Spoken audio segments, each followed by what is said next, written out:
Good morning, everyone. Sorry for the, it was louder than I intended to be. My apologies. Good morning, all. I'd like to call this meeting to order. And to begin the meeting of Toronto East Shore Community Council, meeting number 30, and to acknowledge that we are on the traditional territories of the Mississaugas of the New Credit First Nations, the Haudenosaunee, and the Huron-Wendat, and Toronto remains home to many Indigenous peoples. Can I please have a show of hands for declarations of interest? Councillor Layton. No, sorry. Oh, no? Okay. Are there any declarations of interest under the Municipal Conflict of Interest Act? Okay, seeing none. Can I have someone to confirm the minutes? Councillor Layton. Confirmation of the minutes on January 16, 2018. There is a list of speakers. Oh, sorry, all in favor? Okay, any opposed? That carries, thank you. There are any members of the public who are here to speak to any particular item on the agenda. If we can just see your show of hand, if you've not signed up already, we want to see your name on the green sheet. If your name is not on the green sheet, then let the staff and clerk know, and we will make sure that your name is added to the speakers list appropriately. Can I get a motion to introduce the, oh, sorry, actually, goes there. Today's agenda, we will begin on page number 59, which is item number 36, TE 30.36, appointments to the Business Improvement Area Boards of Management. I believe that Councillor Mihevc, you may have a motion. Is that correct? For number 36, yes. Just to add those names, take away an additional name for Upper Village BIA. Okay, thank you very much, Councillor. All those in favor, motion on the screen. And that carries. Yep. TE 30.37, 45 Bay Street, Public Art Plan, Ward 28. Move approval of staff recommendations. Okay. All those in favor? Any opposed? That carries. Thank you. TE 30.38, designation of fire routes and amendment to Chapter 880, fire routes, 20 Minoan Milken Lane, Ward 18. Councillor Bailao. Approve staff recommendations. Okay. All those in favor? Any opposed? That carries. Thank you. Morning. TE 30.39, Old East York Village, hydro pole relocation notice of pending report, Ward 31. Sorry, Councillor, just one moment. Oh. For 1 second, please. Yes, you can. We have to hold down on East York because we just received this morning. We are. Sure, that will be held in Councillor Davis's name. TE 30.40, 2639 Dundas Street West, zoning amendment application, preliminary report, Ward 14. I'll move approval. Okay, all those in favor? Any opposed? That carries. TE 30.41, 1141 Bloor Street West, 980 Dufferin Street, and 90 Croatia Street, combined official plan and zoning amendment application, preliminary report, Ward 18. Move staff recommendations. Okay, all those in favor? Any opposed? That carries. Thank you. TE 30.42, 2 Tecumseh Street 1 and 125 Niagara Street, official plan and zoning bylaw amendment application, preliminary report, Ward 19. Thank you very much. I have a motion. This is the standard expanding the notification area. Okay. All those in favor of the motion on the screen? Okay. Item as amended. Any opposed? That carries. Thank you. TE 30.43 is a long title. Bear with me. Alexander Park and Atkinson Housing Cooperative Revitalization, 571 Dundas Street West, 91 Augusta Avenue, and 73 75 Augusta Square, official plan amendment, zoning bylaw amendment, draft plan of subdivision amendment, and rental housing demolition and conversion preliminary report, Ward 20. Thank you. I have an amendment which is to provide childcare and translation services for all required languages. And with that, I can move staff recommendations. I would also just note that we usually have 6 different languages translated at these meetings. Great. All those in favor? Motion on the screen. Item as amended. All those in favor? Carry. Thank you very much. TE 30.44, 1467 Bathurst Street, zoning amendment application, preliminary report, Ward 21. Councillor Mihevc. Sorry, got distracted there. number 71? Yes. Yes, approve as recommended by staff. No, number It's 44. 44. Sorry, my apologies here.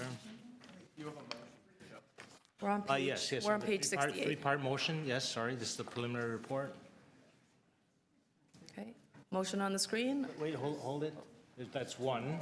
Okay, there's two more. Okay, yep. If they could be shown, and then we could vote on them as a package, perhaps.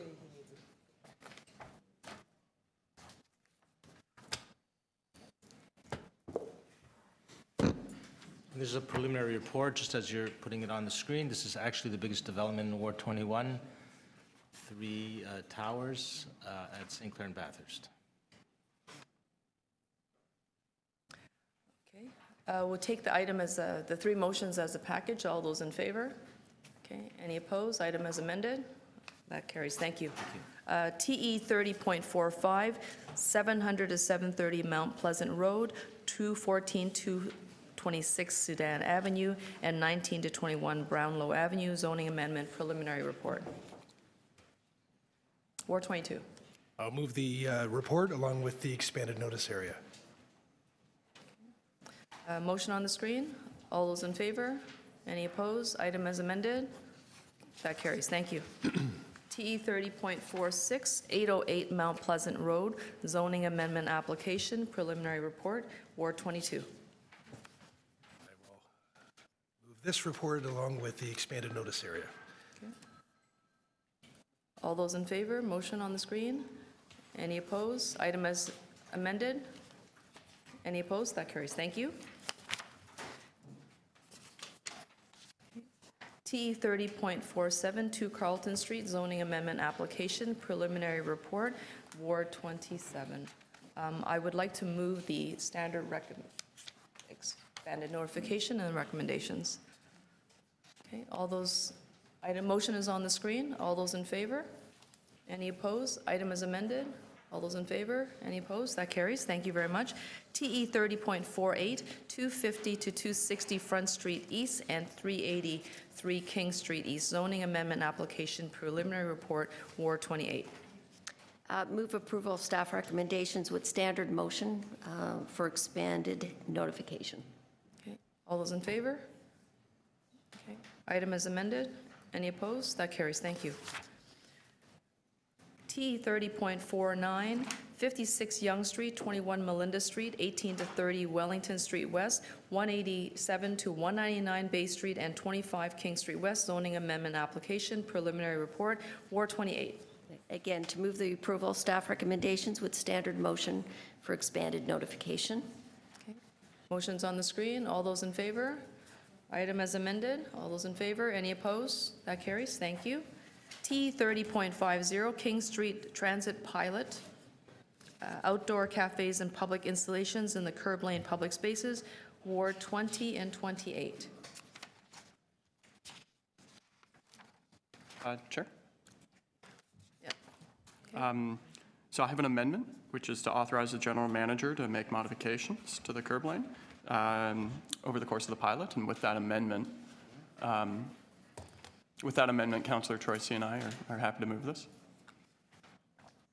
Okay, good. Yep. All those in favor? Any opposed? That carries. Great, congratulations. Lots more parklets coming. Item as amended. Any opposed? That carries.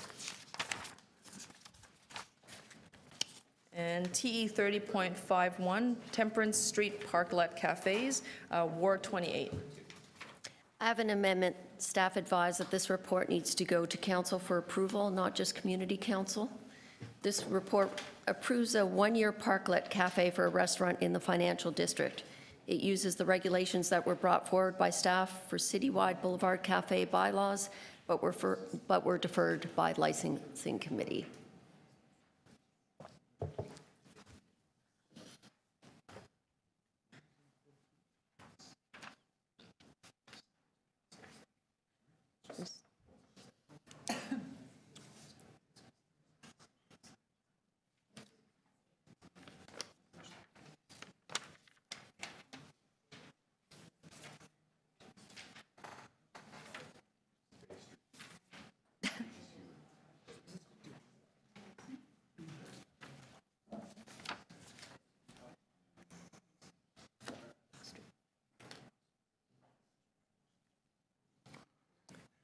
Is that motion scrolled down to the bottom of the screen? We're here now? Okay. Yeah, we read all of it. This is it's a very long motion. So this is a motion to replace the recommendations in the staff report, correct?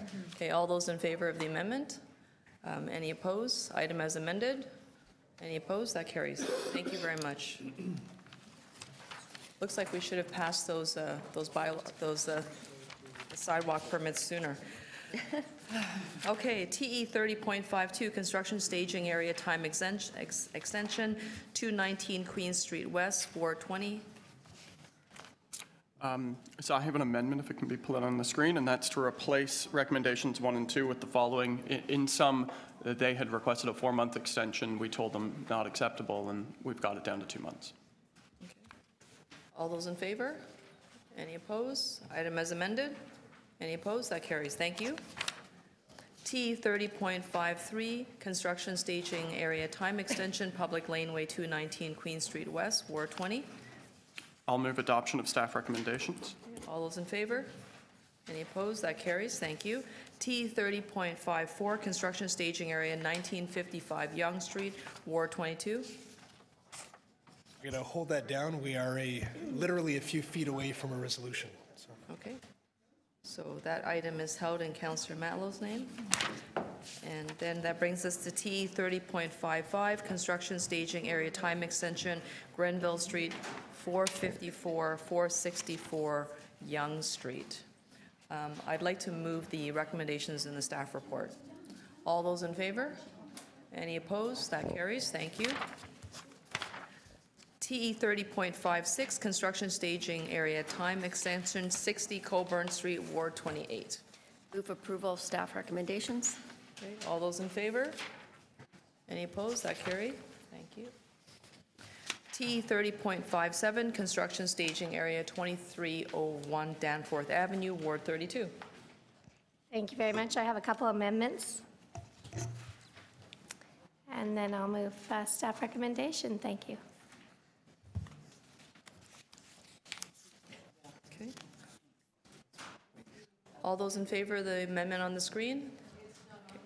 Oh, it was on the screen. There you go. There were two. Okay. We'll take them as a package. Also, all those in favor of the amendments on the screen? Any opposed? Item as amended? That carries. Thank you. T 30.58, removal of on-street accessible loading zone, Argyle Street, Ward 19. Thank you. I'll move the staff recommendations. Okay. All those in favor? Any opposed? That carries. T 30.59, commercial loading zone, McGill Street, Ward 27. I'd like to hold this item back down. I think I can deal with this shortly after lunch. Thank you very much. T 30.60, installation removal on-street accessible parking spaces, January 2018. It's delegated, and this is affecting wards 14, 19, 20, 30, and 32. Can I get a mover? Okay. Councillor McMahon, all those in favor? Any opposed? That carries. Thank you. T 30.61, accessible parking space, Niagara Street, Ward 19. Yes, thank you very much. I'd like to move the staff recommendations. Okay. All those in favor? Any opposed? That carries. Thank you. T 30.62, conversion of Draper Street between Wellington Street West and Front Street West from area-based to street-specific permit parking program, Ward 20. I'd like to adopt staff recommendations, and with my deepest gratitude to Vince Lafretti for all the hard work on this file. All those in favor?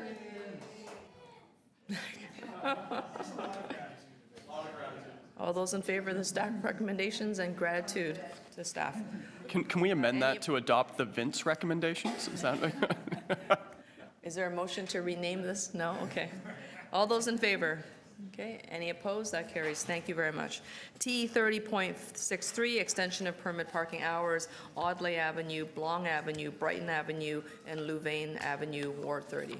Thank you. I'm going to approve the extension to 10 a.m. and a 1-hour restriction on parking. Okay. All those in... I think someone's against that here. We register that objection. Okay. All those in favor? Any opposed? That carries. Thank you. TE 30.64, extension of permit parking hours, Pape Avenue between Dundas Street East and Louvain Avenue, Ward 30. This is the companion piece to the previous, and I move to the extension to 10 a.m. and 1 hour restriction. Okay. Thank you. All those in favor? Any opposed? That carries. Thank you. Thank you. TE 30.65, parking amendment, College Street, Ward 19. Yes, thank you very much. I'd like to move the staff recommendations and just warn colleagues dealing with mid-block entrances to condominiums that involve a curb cut. It will remove more parking than you expect from your main street. Okay, duly noted. Okay. All those in favor? Staff recommendations? Any opposed? That carries. Thank you. TE Allow other cars to 30.66, parking amendment, Shank Street, Ward 19. Yes, thank you very much, Madam Speaker. I'd like to move the staff recommendations. Okay. All those in favor? Any opposed? That carries. TE 30.67, parking amendments, McCall Street, Ward 20. I'll adopt staff recommendations. Okay. All those in favor? Any opposed? That carries. Thank you. TE 30.68, parking amendments, Stephanie Street, Ward 20. Again, I'll move staff recommendations. Oh, I'm being told there's a small technical amendment. Oh, okay. That's all right. So I have a small technical amendment. If that can be moved to clarify, I can then adopt staff recommendations. Okay. All those in favor? Any opposed? Item as amended. Any opposed? That carries. Thank you. T 30.69, parking amendments, Front York University interim streetscape modifications, Ward 20. The bulk of this is in Ward 28, so I'll defer to Councillor Yes, Troisi. yes. So I'll move approval of staff recommendations. Okay. All those in favor? Any opposed? That carries. Thank you. TE 30.70, parking amendments, Wolseley Street, Ward 20. I'm happy to adopt staff recommendations. Zone. All those in favor? Any opposed? That carries. T 30.71, parking amendments, Witchwood Avenue, Ward 21. Move staff recommendations, please. All those in favor? Any opposed? That carries. Thank you. T 30.72, parking amendments, Queen's Park, Ward 20, Ward 27. And I would like to move to adopt the staff recommendations. Thank you. All those in favor? Any opposed? That carries. T 30.73, parking amendments, Donlands Avenue, Ward 29. Yes, thanks, Madam Chair. So I'll be moving the staff recommendations, and just to give everybody the heads up, this is just for right outside Donlands Station so that actually the buses can make the turns and there's no cars parked there. Okay, good work. All those in favor? Any opposed? That carries. Thank you. T 30.74, parking amendments, Wagstaff Drive, Ward 30. Can I just hold that, please, for Wagstaff? That is held in your name, Councillor Fletcher. T 30.75, through Prohibition, Taunton Road, Ward 22. I move the recommendations. Okay, all those in favor? Any opposed? That carries. Thank you. T 30.76, heavy truck prohibition, Glen Road, Ward 27. I will happily move the staff recommendations. All those in favor? Any opposed? That carries. Thank you. T 30.77, heavy truck prohibition, Rosedale Neighborhood, Ward 27. I will once again very happily move these recommendations. All those in favor? Any opposed? That carries. T 30.78, traffic amendments, Arundel Avenue, Ward 29. I'm going to move the staff recommendations, and just to let everyone know, this is as a result of the Chester Second Exit project that's going to require Arundel to be a two-way street for the period of the construction. Hopefully that's going to be a fast construction. It won't be. Okay, all those in favor? Any opposed? That carries. Okay. Okay, T 30.79, always stop control, Sunnyside Avenue at Constant Street, Sunnyside Avenue at Grenadier Road, and Sunnyside Avenue at Westminster Avenue, Ward 14. Move approval. Okay, all those in favor? Any opposed? That carries. T 30.80, temporary traffic control signals, Main Street, Ward 31.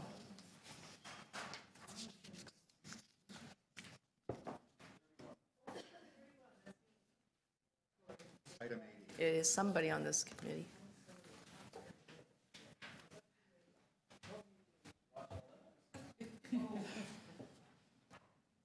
It's, I'll move adoption of the staff recommendation and just add a comment that this is going to be very interesting, another interesting construction project where Main Street will be closed completely for many months, and this is going to accommodate the pedestrian crossings through the middle of this construction area.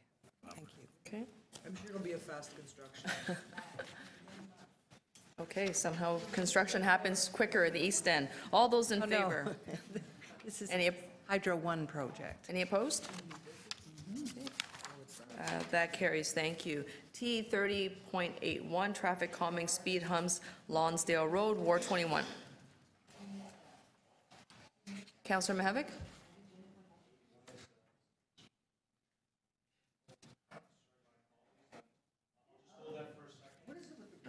His chickens are coming home to roost eventually. He's pretty excited. T 30.82, traffic calming speed humps, Hillsdale Avenue East, Ward 22. I move the alternate recommendation to proceed with the polling.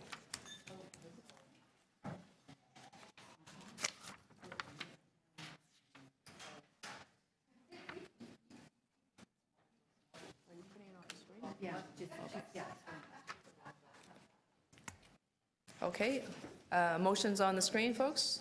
All those in favor? Any opposed? Item as amended. All those in favor? Any opposed? That carries. Thank you very much. T 30.83, proposed installation of speed bumps, Wagstaff Drive, Ward 30.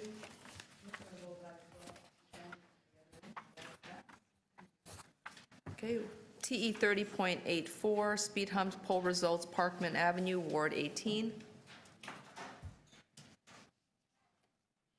And we'll hold that down for Councillor Bailao until she comes back. T 30.85, speed hump poll results, Shirley Street, Ward 18. We'll hold that again for Councillor Bailao when she's back. T 30.86, speed hump poll results, Allburn Road, Ward 21. Yes, this one and the following two alternate recommendations I would like to move. And for number 81, having checked it, sorry, I just skipped it when I'm in my quick review. Councillor Mihevik, we can only do one item at a time. Okay. So let's start with 86, shall we? Alternate recommendations? Okay, all those in favor? Okay, item as amended, that carries, thank you. And then now let's proceed to T 30.87, speed hump poll results, Glen Arden Road. Councillor Mihevik. Alternate recommendations? Okay, all those in favor? Any opposed? Item as amended. Okay, that carries.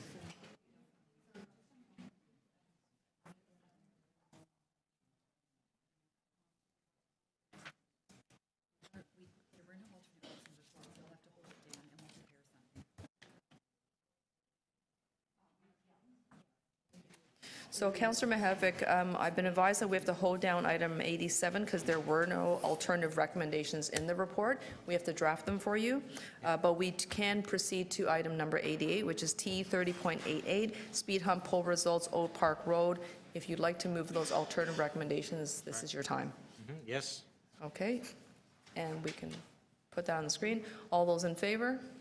Any opposed? Item as amended. That carries. And 81 as well. Okay, I was a courtesy go back to number 81, and we'll just make sure that the clerks are with us.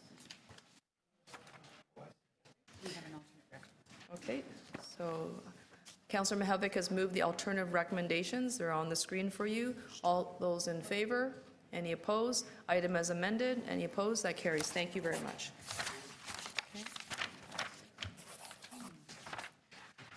Okay, we are now on item T 30.89, speed hump poll results, Bain Avenue, Ward 30. I have a motion here to defer that so we can go on a site visit. Thank you.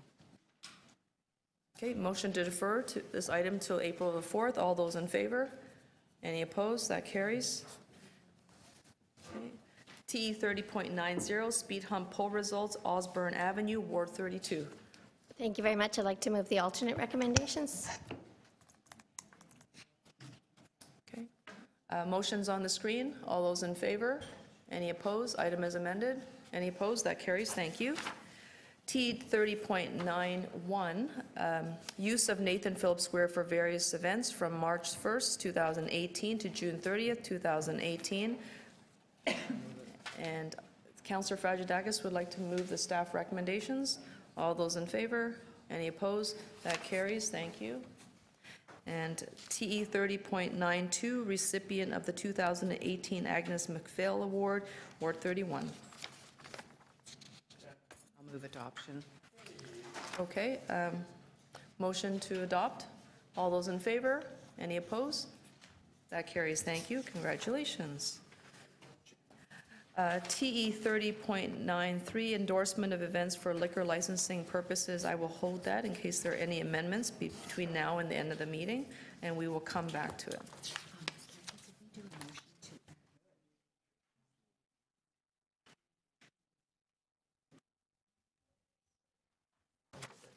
So now I need a motion to add new business. We are adding items number 94 to 101. Councillor Fragedakis is moving. All those in favor? New items have been added. They are before you on the goldenrod. T 30.94, appointment of public members to the William H. Bill Bolton Arena Board, Ward 20. Councillor Cressy.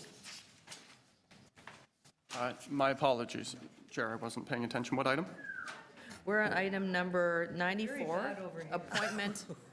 Yeah, we actually have a number of people. What's that? I'll move the recommendation. Okay, great. All those in favor? Recommendations? Any opposed? That carries. Thank you. T 30.95, Fox Bar Road Parking Amendment, Ward 22. Yes, I move it. Okay, all those, Sorry, first you have to move a reopening. Right. I move to reopen it. yeah, let's reopen that. Okay, all those in favor of reopening the item?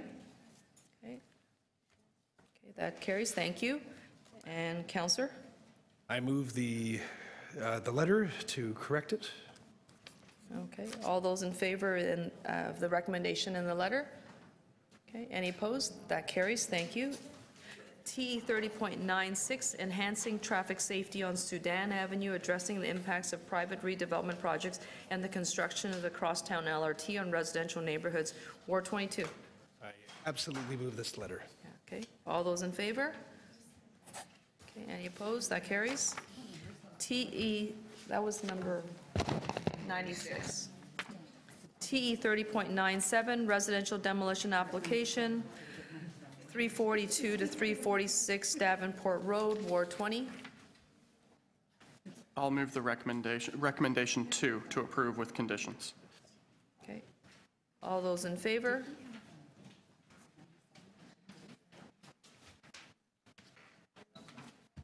There were 2 recommendations. I was moving recommendation to approve with the conditions, yeah.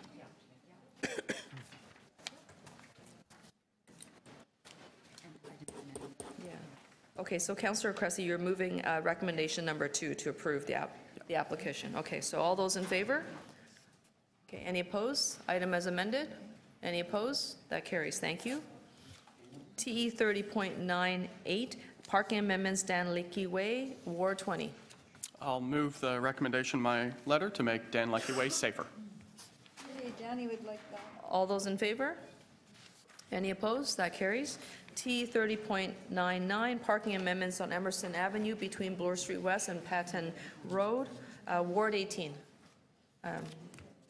We will hold that for Councillor Bailao when she comes back.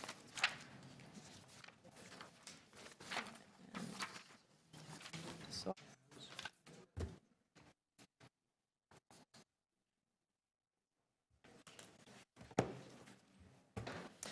okay, moving on to item number T. We just did that, thank you. Moving on to item number T 30.100, Bain Avenue, a better parking arrangement. Councillor Fletcher, Ward 30.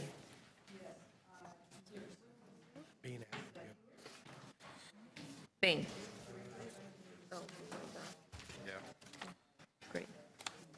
You can, and Councillor Fletcher, your microphone's not on. I'm sorry, as per the recommendation in the letter, to switch the school drop-off side. Okay, And to look at modifying the times. All those in favor of the contents of the letter? Any opposed? That carries. TE 30.101, 1 hour parking on Hayward. Councillor Fletcher, Ward 30. It's Heward, and request 1 hour parking and to come back with a report in May. And to say about the other one we just passed, that's really part of our school zone safety to have proper pickup and drop off for students. Okay, thank you. All those in favor? Any opposed? That carries. Thank you very much, folks. We are now moving back to TE 30.1, which is the first item on the agenda. It was a timed item for 9:30, the naming of a public lane east of Clinton Street extending southerly from DuPont Street. Are there any members of the public who are here to speak to this item? Okay, seeing none, we'll bring this into Community Council. Any members with questions of staff? Seeing none. Members to speak. Councillor Cressy. I'll move to adopt staff recommendations, and with thanks to members in the community for bringing this forward. Okay. Thank you very much. All those in favor? Any opposed? That carries. T 30.2, naming of a public lane in block bounded by College Street, Augusta Avenue, Oxford Street, and Bellevue Avenue, Ward 20. Are there members of the public here to speak to this item? No? Okay, seeing none. Members with questions of staff? Seeing none. Councillor Cressy? I'll move to adopt staff recommendations, and with special thanks to the Reverend Maggie Helwig for bringing this forward. Okay. All those in favor? Any opposed? That carries. Thank you. TE 30.3, naming of a public lane located north of St. Clair Avenue West, extending between Vaughan Road and Kenwood Avenue. Are there any members of the public here to speak to this item? Seeing none. Members with questions of staff? Seeing none. Ward 21, Councillor Mihevc. Okay. All those in favor? Okay. Any opposed? That carries. Thank you.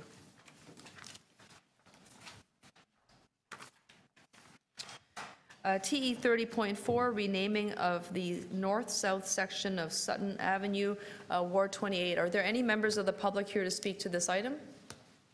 No, seeing none. Members with questions of staff? I don't see any hands going up. Members to speak, Councillor Troisi? Move the recommendation.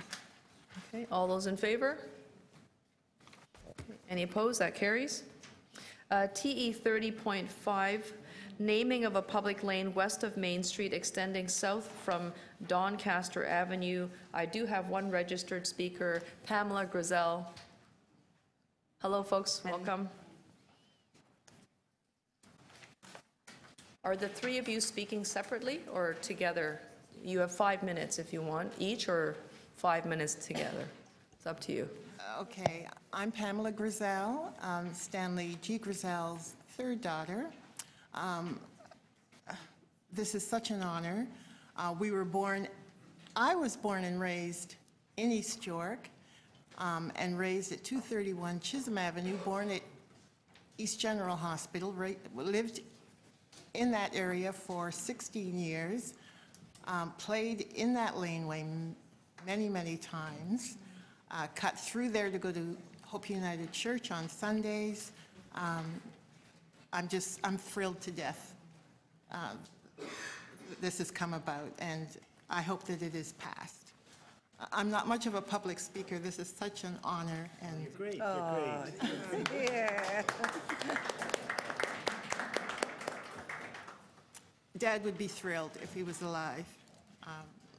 So many great memories in that area. Pamela, thank you very much for your deputation. Anybody else interested in saying a few words? Yes, hello, good morning. My name is Mosadi Brown. I was Stanley G. Grizel's granddaughter, and I too feel really honored to be here. I had a great relationship with my grandfather. I saw him achieve a lot of milestones in his career, including receiving the Order of Ontario in 1990, went to his recipient for the Harry Jerome Awards as well, and I had a really great relationship with him on a personal level. So this is a real honor. I've got goosebumps. It really does mean a lot to have this opportunity in recognition of his life and his legacy, and I too hope that it's passed. Thank you. Okay. Thank you very much. Okay, if I may say just a few words. My name is Panchetta Barnett, and I'm president of the East York Historical Society. And also, I wear many hats around here. I'm also vice chair and East and chair committee for honorific and ceremonial street and lane naming on the Toronto and East York Community Preservation Panel. And it's really an honor for me to been able to work with Councillor Janet Davis to put this forward and to see it come to fruition today. And in light of Black history, what a perfect timing. So I want to thank the family. Stanley E. Grizel, he's not here today, but his sister Pamela and the granddaughter Masadi, they also worked together to help to make this thing happen. And thanks to you all on this panel as well to help us. Thank you so much. Okay. Thank you very much for your remarks. Are there any members with questions for the speakers today? No? Okay. Thank you. Are there any other members of the public here to speak to the matter? No? We'll bring this inside. Councillor Davis, questions of staff? No, I have no questions. I just want to speak. Councillor Davis to speak. Thank you. I do want to first extend my thanks and deep gratitude for the family of Stanley E. Grizel and Pamela Masade, and to Panchetta for working with me to make sure that we saw this laneway renaming happen, or naming, not renaming. If you had the opportunity to read the brief biography of Stan, Stan was an incredible leader in the Black community here in Toronto. I got to know him as well when we named a park after him, and had the chance to go out for lunch with him at his favorite place right across the road at the Acadian Court. And he was an incredible man, very interesting, and obviously had a very powerful and significant role in all of the things that he did. He helped to establish the Railway Porters Union. When you think back to this, Stanley was 97, I believe, when he passed away last year, and so he saw such transformation in our city. So he was very active in bringing the Black community into the labor movement, and was a very active participant in the Toronto Region Labour Council, the Toronto Labour Council at the time. He was also the first Black person to run for office in Toronto for MPP, and he ran for the CCF in York East. And thank you, Mike, I know you'd appreciate that. As well, he also became the first Black Citizenship Court judge, and continued to play that role for many years. He passed along some of his artifacts, which I've donated to the archives, the Toronto Archives, and many of his other documents, I guess, that show his life were submitted to the Canadian archives. So with this naming, with the park naming, and a historical plaque that is coming, we will remember and honor Stanley G. Grizel in our city and in our community for a very long time to come. Thank you for being here today. And thank you again, Councillor Davis. Okay.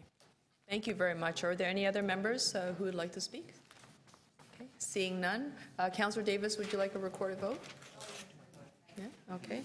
All those in favor of the recommendation? Councillor Davis, Councillor Mihevc, Councillor Fletcher, Councillor Cressy, Councillor Wong-Tam, Councillor Fragedakis, Councillor Layton, Councillor Perks, Councillor Troisi, Councillor Matlow, Councillor Mary McMahon, and Councillor Bailao. Thank you very much, everyone. Thank you.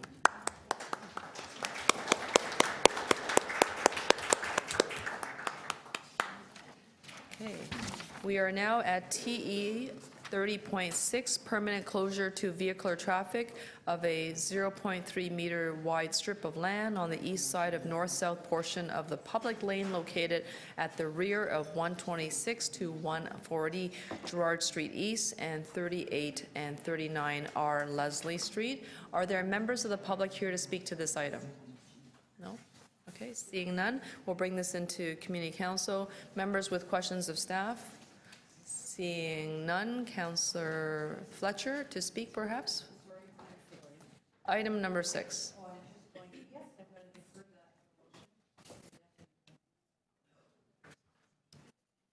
Okay, all those in favor? Any opposed? That carries, thank you. T 30.7545 Commissioner Street, City-Initiated Zoning Bylaw Amendment Application Final Report, Ward 30. Are there any members of the public here to speak to this item? Okay, seeing none, we'll bring this inside. Members with questions of staff? Seeing none, members to speak? Councillor Fletcher? I'm just going to hold that for a minute. Oh, you want to hold that? Okay. Okay, we're on T 30.8, 14 Trent Avenue, zoning amendment application, final report.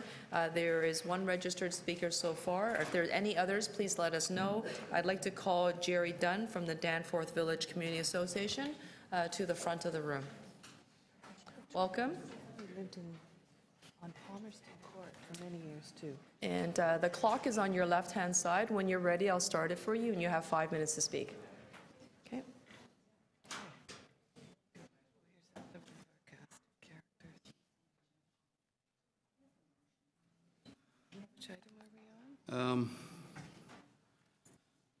We're talking about an amended agreement, Section 37 agreement.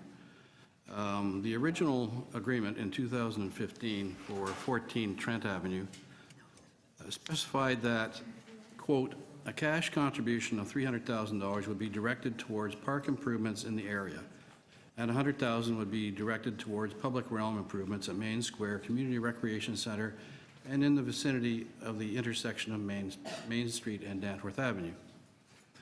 At its December 5th, 2017 meeting, 2 years later, Councillor McMahon submitted a motion to alter the Section 37 benefits to the following.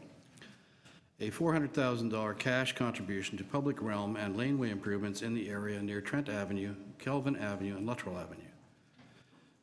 The consultation for this change took place on February 7th, and the revised application was submitted on February 8th. Even by city standards, this is a rush process. There are many beneficiaries of the previous agreement from 2015 who clearly were not consulted about the change. They're people who park people who would prefer to see more green space in that area. It's desperately needed, and there is nothing between Main Street and Victoria Park south of the Danforth.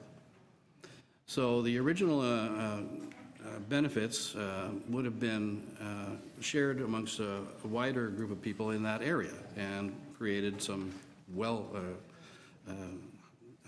much needed green space. There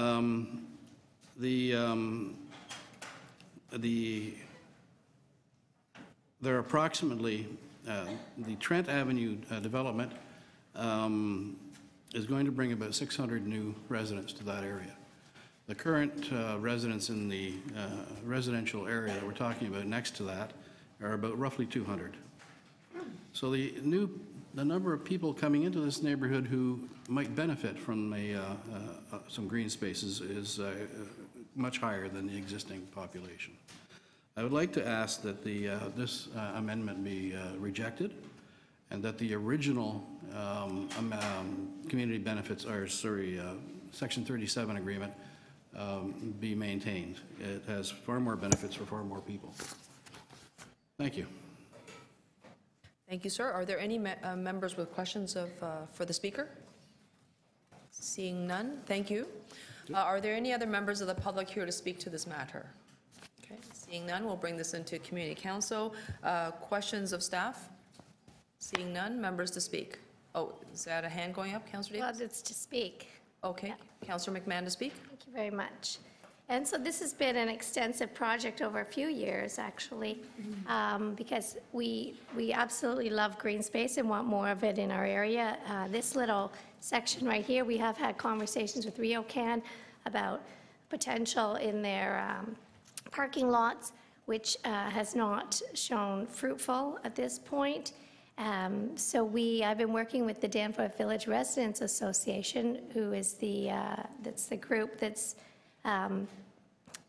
championing this and crusading and spearheading this initiative with me, with the Laneway Project, with our city's public realm department. We've had numerous meetings over the years. We've had on-site meetings, we've had walks, and we've had a statutory meeting recently with the planning staff as well. So it's something that has come from the local community, the immediate local residents in the area, and they're super excited. We've had kids involved, all generations, and we are very proud of this project and looking forward to beautification in this area. Thank you. Love your support. Thank you very much, Councillor. Just to clarify, are you moving the recommendations in the staff report? Yeah, I'm moving the staff recommendations. Thank you. Thank you very much. Any other members who would like to speak? No? Okay. All those in favor of the recommendations in the staff report? Okay. Any opposed? That carries. Thank you. TE 30.9, 10 to 16 Wellesley Street West, 5 to 7 St. Nicholas Street, and 586 Yonge Street, zoning amendment refusal report. We have two registered speakers right now, Marilyn Tate McClellan, followed by Kathy Carnevale. Can I ask you to come to the front of the room? And if there's any members here who speak to this item, please let us know. Register with the clerk, and we'll update the speakers list. Thank you.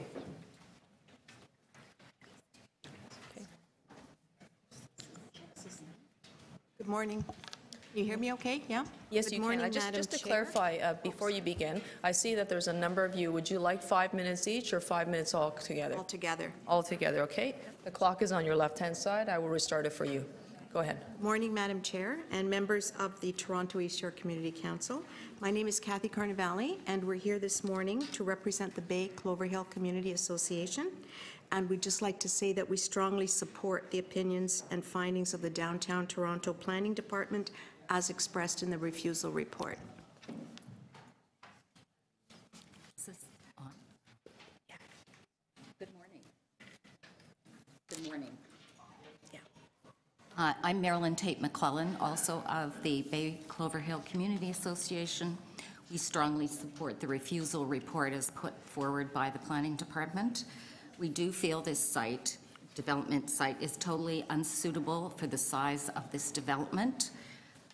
It does not meet the city's rules, including tower separation, setbacks, step backs, etc. It also will put additional shadow on Barber Hall Park and James Canning Park as well. Currently in our area, we have an additional 4 towers under construction, and we feel the additional density is just far too great for this small community. Thank you very much. I have my colleagues also backing us up from Bay Clover Hill, and actually these are residents in the building adjacent to the development site. Okay. Thank you very much. Are there members with questions for the speakers? Seeing none, thank you. I know that we have somebody else who's indicated. I'm going to call your names again, sir. Can I please call Hosvek Sanesian to the front of the room, and I will start your clock. Thank you. Good morning. Thank you for being here. I saw the rejection report, and it has mentioned nothing about the traffic study in that region due to this development.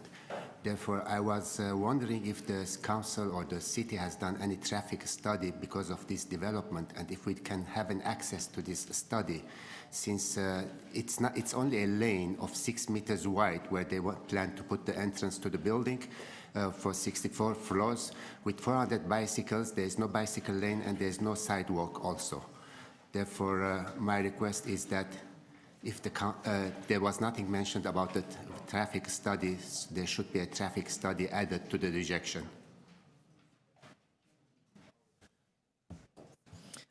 Thank you very much for your remarks.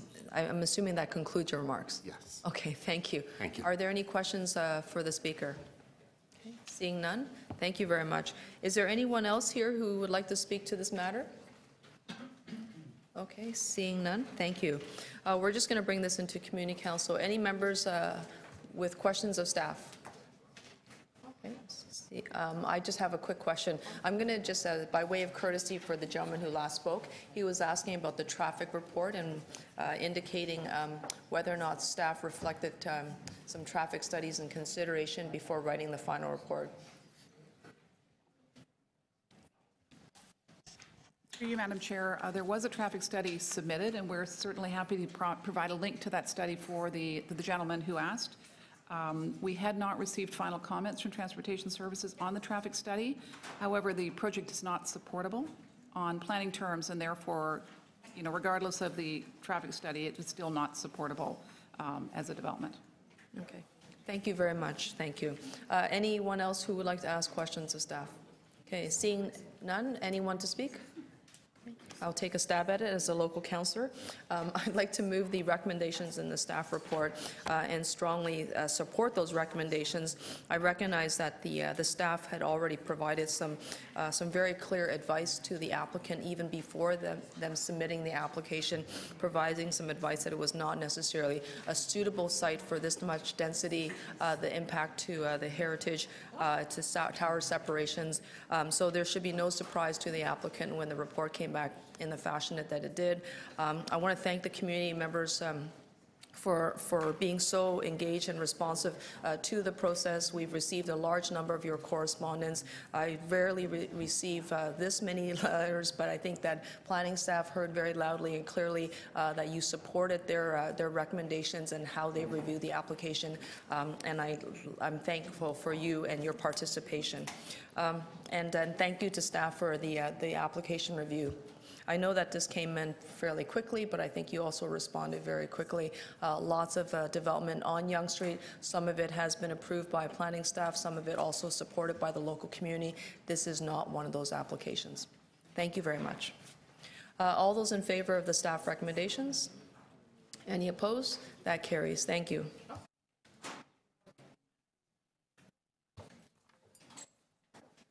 We're on TE 30.10, 995 to 1005 Broadview Avenue and 2 to 4 Mortimer Avenue official plan amendment and zoning amendment applications. This is a refusal report. There are a number of speakers. I would like to call our first speaker is John Blackburn.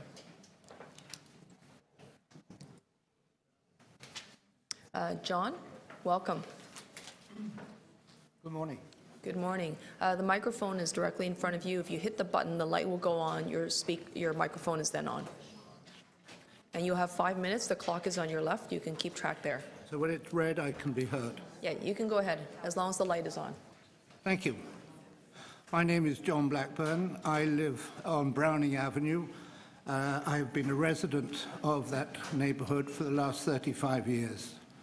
I'm very, very supportive of the avenue idea, and I actually went to the very first meeting when this was presented to the neighborhood, and it was very well received. I think most of us were very pleased to hear that at last the avenue, or Broadview Avenue as it's known as us, is going to have a facelift and to reflect the quality of the neighborhood and the neighbors.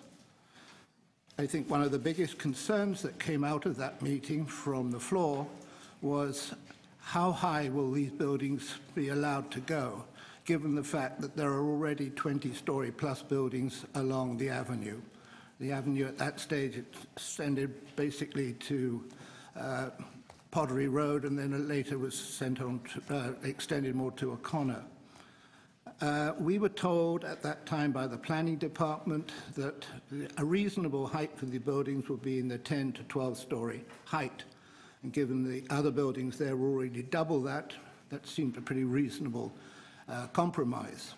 especially when the province has a guideline saying that anything that's within a 10-minute walk or a 5-minute bus ride to the subway was to be intensified to justify the fact that you would not need a car to commute. The third reason that we were very happy as well was that anything that got built there would have to satisfy the planning department for shadowing and parking. And I want to say that we thoroughly, I and my neighbours thoroughly support the current proposal. If you look at the plans, as I have done, you will see that it's not a straightforward tower straight up and down on the property line. The architects have been very, very diligent in stepping it back. The developer, in fact, has purchased a couple of the neighbouring houses in order to give a gap so that even from the ground floor it's well stepped back from the bordering of the property line, and as it moves up in height, and it's only going to 10 floors, it steps back all the way. And if you go to the top floor, the distance from the building to the neighbours is about the same as having 4 or 5 houses built. So I have a big problem when I'm shocked to see that the planning department, in their wisdom, suddenly decided 5 floors, having told me personally that it would be only 10 to 12. Thank you very much. Thank you, sir. Are there any questions for the speaker? With our gratitude. Our next speaker, I'd like to call Ross Walker. Okay, welcome. And again, the clock is on your left. You'll have 5 minutes when you're ready. I'm Ross Walker. I live on Hillside Drive. Hillside is one street north of Mortimer, west off of Broadview, very close to the intersection on which the Whistler site is located. Like many of my neighbors, I was sad to learn that Whistler's, our local pub, was closing to be replaced by a condominium building. But at the same time, I recognize that increasing growth and intensification is coming to our city and to Broadview Avenue in particular. But obviously, that growth has to be controlled, and that intensification cannot be unlimited. As I'm sure you all know, the city enacted Site and Area Specific Policy 509 and 216. That was based on a study conducted by city planning staff and other city departments, and with a great deal of input from residents. Out of that also grew the Broadview Avenue Urban Design Guidelines. Policy 509 and these guidelines established along Broadview 5 different character areas, each because with its own needs, its own attributes, and its own appropriateness for intensification. They located the Whistler site in Character Area B and provided for modest intensification. It limited the height of buildings in Character Area B to 17 meters or 5 stories. Page 38 of those guidelines said the following. I'd like to read it. Due to the predominantly residential character of this section of Broadview, a more modest and sensitive mid-rise building is recommended. And I respectfully submit that it would be bad urban planning for the city to establish a 5-story limit in its policy in 216, and then in 218 allow double that size. 10 stories, 111 units, the building would be far too massive for the site that we're looking at. I also suggest that Council should consider this application in the context of all the other applications and intensification that are on or coming to Broadview Avenue. It shouldn't be considered in isolation. By building twice the height permitted by Policy 509, the building would have twice the number of units, twice the number of people, twice the amount of traffic, twice the demand on the TTC, which is already overloaded on Broadview Avenue during rush hours, and twice the demands of the community services. This would be unacceptable. So I urge Council to adopt its staff report recommendation, and I urge Council to deny the application. Thank you. Thank you very much. If I can ask members of the public to refrain from clapping. I'd like to, and I don't believe there are any questions for the speaker. Okay, so then I'd like to invite Magda Weslow-Kauska to the front of the room. And I'm sorry if I mispronounced your last name. Okay, welcome. Thank you. Starting them early. How to build a city where you can play, play, and play. So good morning, and thank you, Ms. Chair, members of Community Council. I'm Magda Weslow-Kauska, President of Holywell Place Residents Association.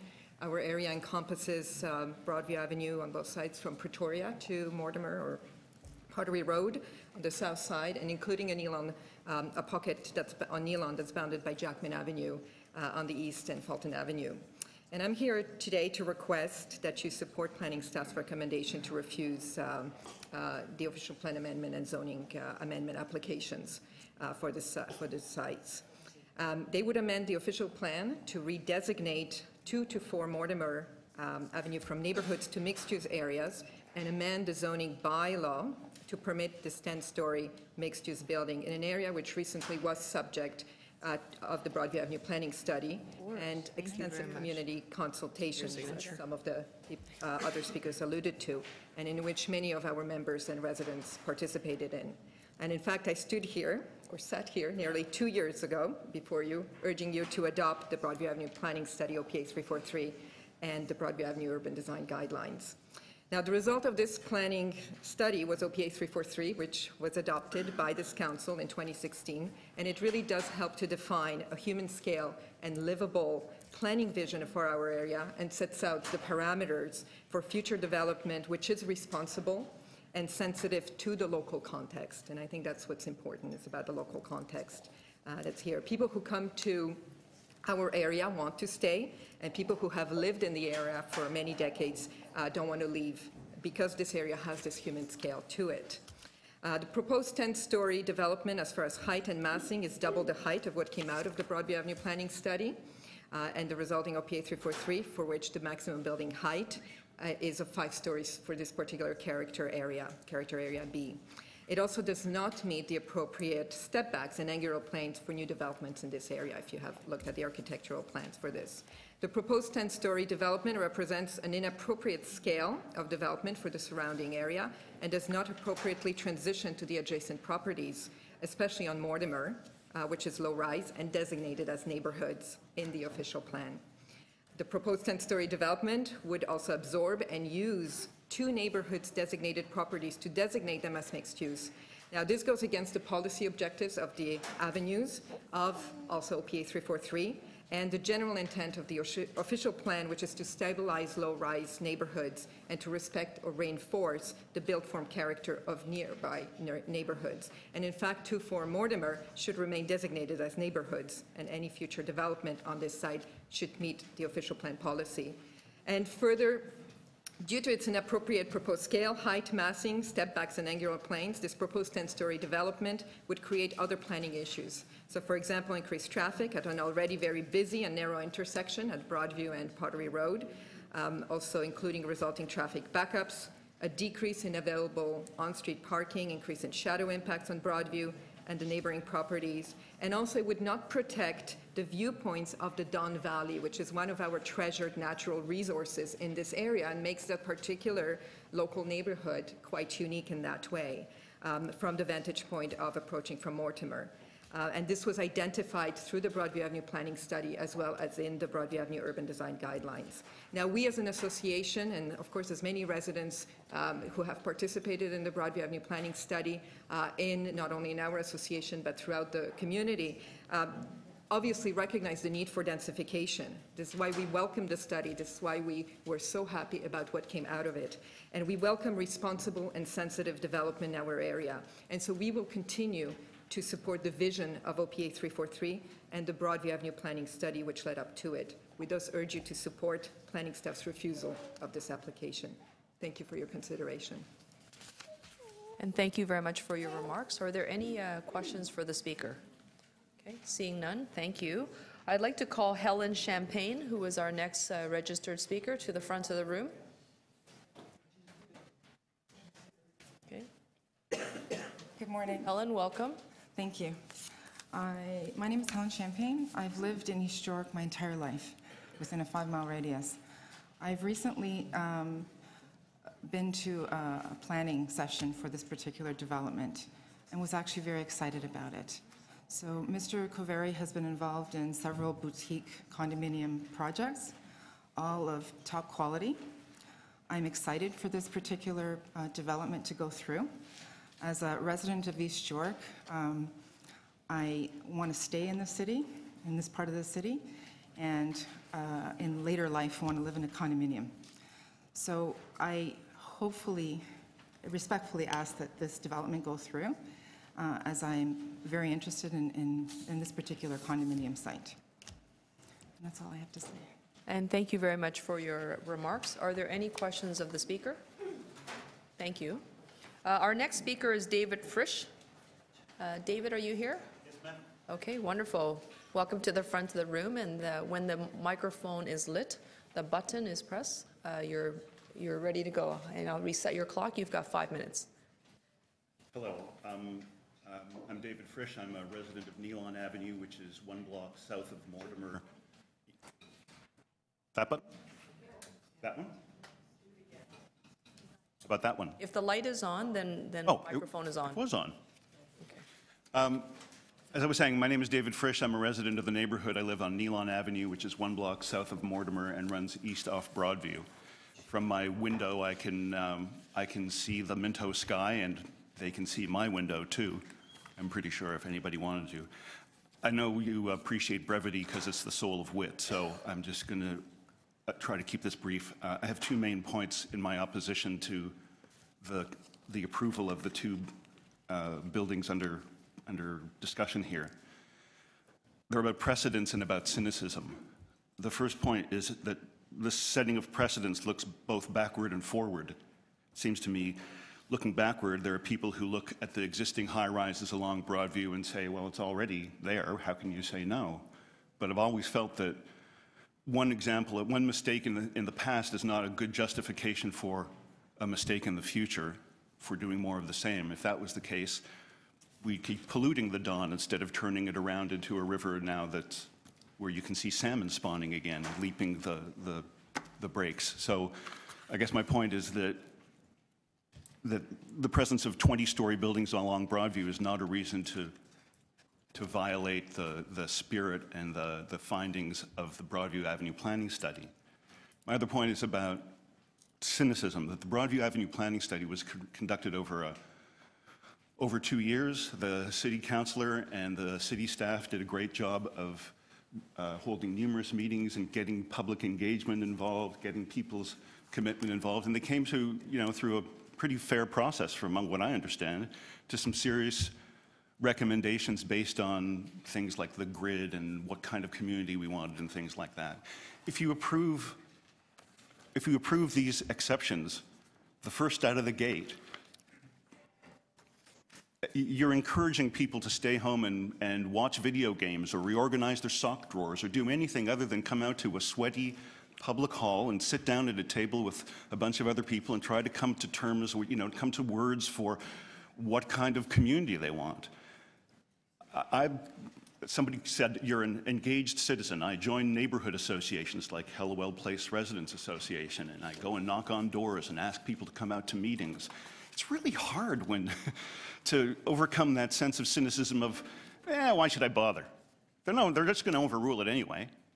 And that's a hard argument to overcome. So all this by way of saying that I hope you'll support the findings of the Broadview Avenue planning study, because I think it's a well thought out, fairly reached proposal for how our neighborhood should proceed. Thank you. And thank you for your comments. Thank you. If you want to show appreciation, you can do the jazz hands, okay? You won't be able to see it until you turn around, but they are jazz hands. Kickball change, kickball That's change. right. Are there members with questions for the speaker? Okay. Thank you very much, David. Our next speaker is Barbara Corwin.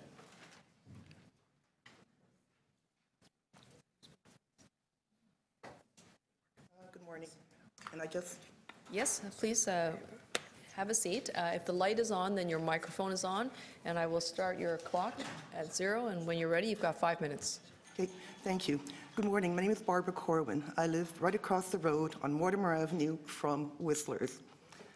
I will be, and my neighbors, directly impacted by the proposal, the condominium. It is much too high, too many people. It will be horrible with the traffic. The additional vehicles on Mortimer, it's a two-way road only. We have already the Mortimer bus, we have the ambulances, the fire department trucks, the pickup from the blue bin, the green bin. It is very, very congested, as it already is. In addition, the impact of the noise, the impact of the air quality, all of these things will affect the people on Mortimer Avenue, not on Browning, but not that much on Nealon either, but directly on Mortimer. So I'm asking that the staff recommendation go through. And Mary, thank you for your help. Okay. That's it. Barbara, thank you very much for your comments. I don't believe there are any questions for you. Any other members of the public here to speak to this matter? Seeing none, then we're going to bring this into Community Council. Oh, sorry, okay. That's okay. We welcome you to the front of the room. We're going to make sure you check in with the clerk afterwards so we can have it on the record. Absolutely. Okay. And you have 5 minutes. Go ahead, please. Thank you, guys. My name is Brent Buff, and I'm a member of the community. I'm in support of the proposed condominiums at Whistler's. I live at 12 Bader Avenue. A lot of what I'm going to say right now was said at the community meeting with George and Mary. I was one of very few people at that meeting that was a renter in the community. I'm in a position where I'm looking to be a part of this community, and we're at a point where it is spiraled into such a great community where we have a housing crisis where supply and demand is very minimum. So I do hear what everybody says in my community regarding their concerns. Some of them, I wasn't a part of the study. However, I can tell you I've rented in this community for 3 years only because there is absolutely no opportunity for me to have home ownership in the community to start a family. I would love to be in the position that the people behind me are. However, that opportunity is not available. That site, when I look at it, is a very unique site and a very great opportunity for that community to take advantage of.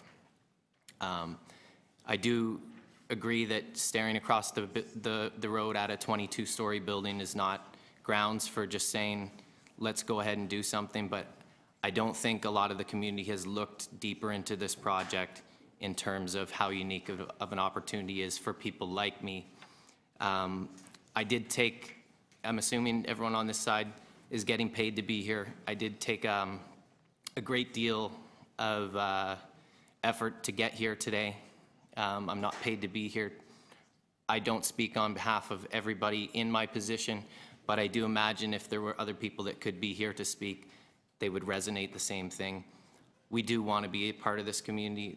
There is no opportunity to have home ownership, to start a family, to get 30, 35 years like the people behind me in at this community, to raise our kids and experience all the benefits of this community. So I would like everybody in the room to sort of have an empathetic view where when we were at the community hall, everybody was just firing mud at the developers, and it was a very hostile situation, and we were allowed one question for the developers. I chose to ask my community that question, and where I asked how many people were actually renting in our community, there were only 3 people that raised their hand. So where I do understand that there has to be a compromise, I think when I look across the road at a 22-story building, 10 stories up at a very unique site is a very great opportunity for our community, and especially for young people to start a family and be 30 years deep and come to these meetings and express their feelings So I just want to wrap that up and say that I fully support the site and where that was going, and I hope everybody can understand that we do have a housing crisis in all communities in Toronto, and these are the opportunities we can take to sort of establish newer grounds for future families like myself. Thank you. Okay. Thank you very much for your comments. Are there any questions for the speaker? Okay, seeing none. Are there any other members of the public here to speak to this matter? I will bring this into Community Council. Any members who have questions of staff? Seeing none. Members to speak? Councillor Fragedakis.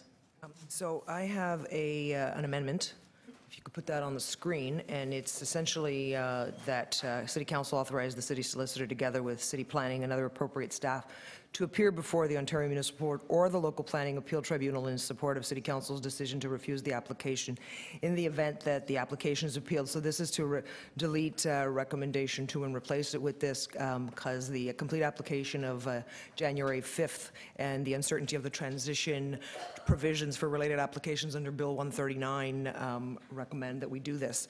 So I'm also going to be moving the recommendation 1 that staff put forward, and so I want to take this opportunity to thank everyone who's here today, who's come out to Depute, also to the about 250 people who came out to the community consultation on these applications in January. So our staff in the planning department have reviewed this application and had the meeting in January, and in so doing, they've actually reached some conclusions that I support, and planning knows full well that I don't always support them. So we've come a long way in these 8 years. So as noted, the application is not in keeping with the official plan amendment for Broadview, which was the result of 3 years of consultation with the community. And of course, this council and the community council, the city council passed that OPA in the summer of 2016. So you'll recall, or maybe you don't, but perhaps you do, in the previous term of council, when I had requested the planning study for Broadview Avenue, I had pointed out some of the peculiarities of Broadview Avenue. And it is an area with a ravine along the west and the northern boundaries, and it's actually disconnected somewhat from the city's larger road grid. So if you head south or west, there are only a couple of ways out of the neighborhood, and Pottery Road would be one of them, and the other would be Danforth and Broadview. And if you've been to Broadview and Danforth lately, that intersection is rather bottlenecked, given the success of, in particular, the King Street pilot. So there is a subway station there, as you know, but you may have noticed in a recent report to the TTC that that station is noted as one with capacity issues. So, and if you've been there at the morning rush hour, you've probably had the opportunity to watch several trains leave you behind on the platform. So those issues and others are why I believe the planning department and the community came up with the right plan for the intensification of Broadview in 2016. So there were a few voices at the public meeting in support of this proposal, and there have been some here today as well. The applicant has shared with us some form letters also to show that there is support, and I certainly respect that. In particular, I heard the support for the proposal from real estate agents and young potential homeowners at this public meeting in January, and they have a right to want more housing. That is what intensification means. But they're looking at that site in isolation and not considering the large amount of intensification that the Broadview Avenue plan is providing in its totality. The Broadview Avenue plan is designed to bring more housing to the neighborhood in a manner that actually enriches the neighborhood. So I should also point out that at the public meeting, one resident spoke out, actually the first person at the Q&A, spoke out how he felt the applicant's representatives who came to his door had misled him on the proposal. Somehow, some residents seem to think that if they don't support this project, nothing will be built. I am very doubtful of that. Some have even spoken to me about affordability. I just want to remind everybody here that this is not an affordable housing project.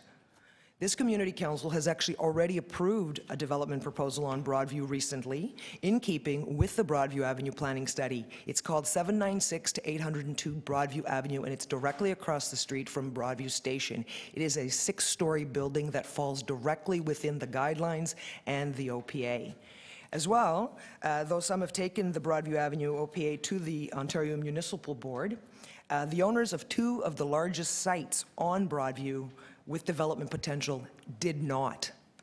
So we have had a very lengthy planning study guided by professional staff, and by far most in the community point to that as their vision for Broadview. So I am confident that planning has gotten this right with the Broadview Avenue official plan amendment and with their assessment of this application.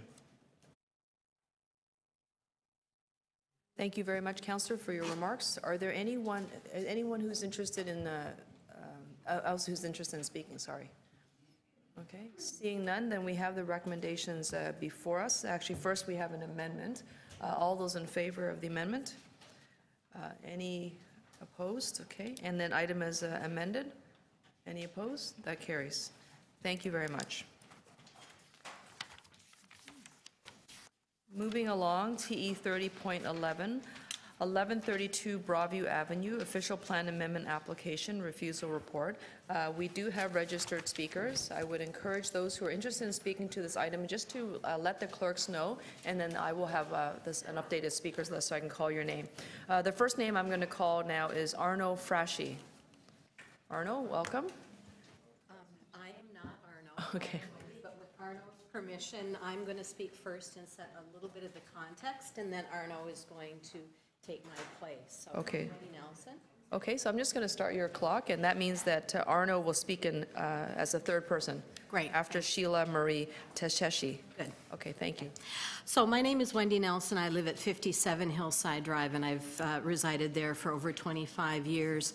And we had the good fortune to be neighbors to Charles Sorial before his death on Hillside Drive. And from Mr. Sorial's many stories, we've come to appreciate the history in this part of the city and the importance of preserving the character of our street, Hillside Drive, and our community as an important part of the City of Toronto.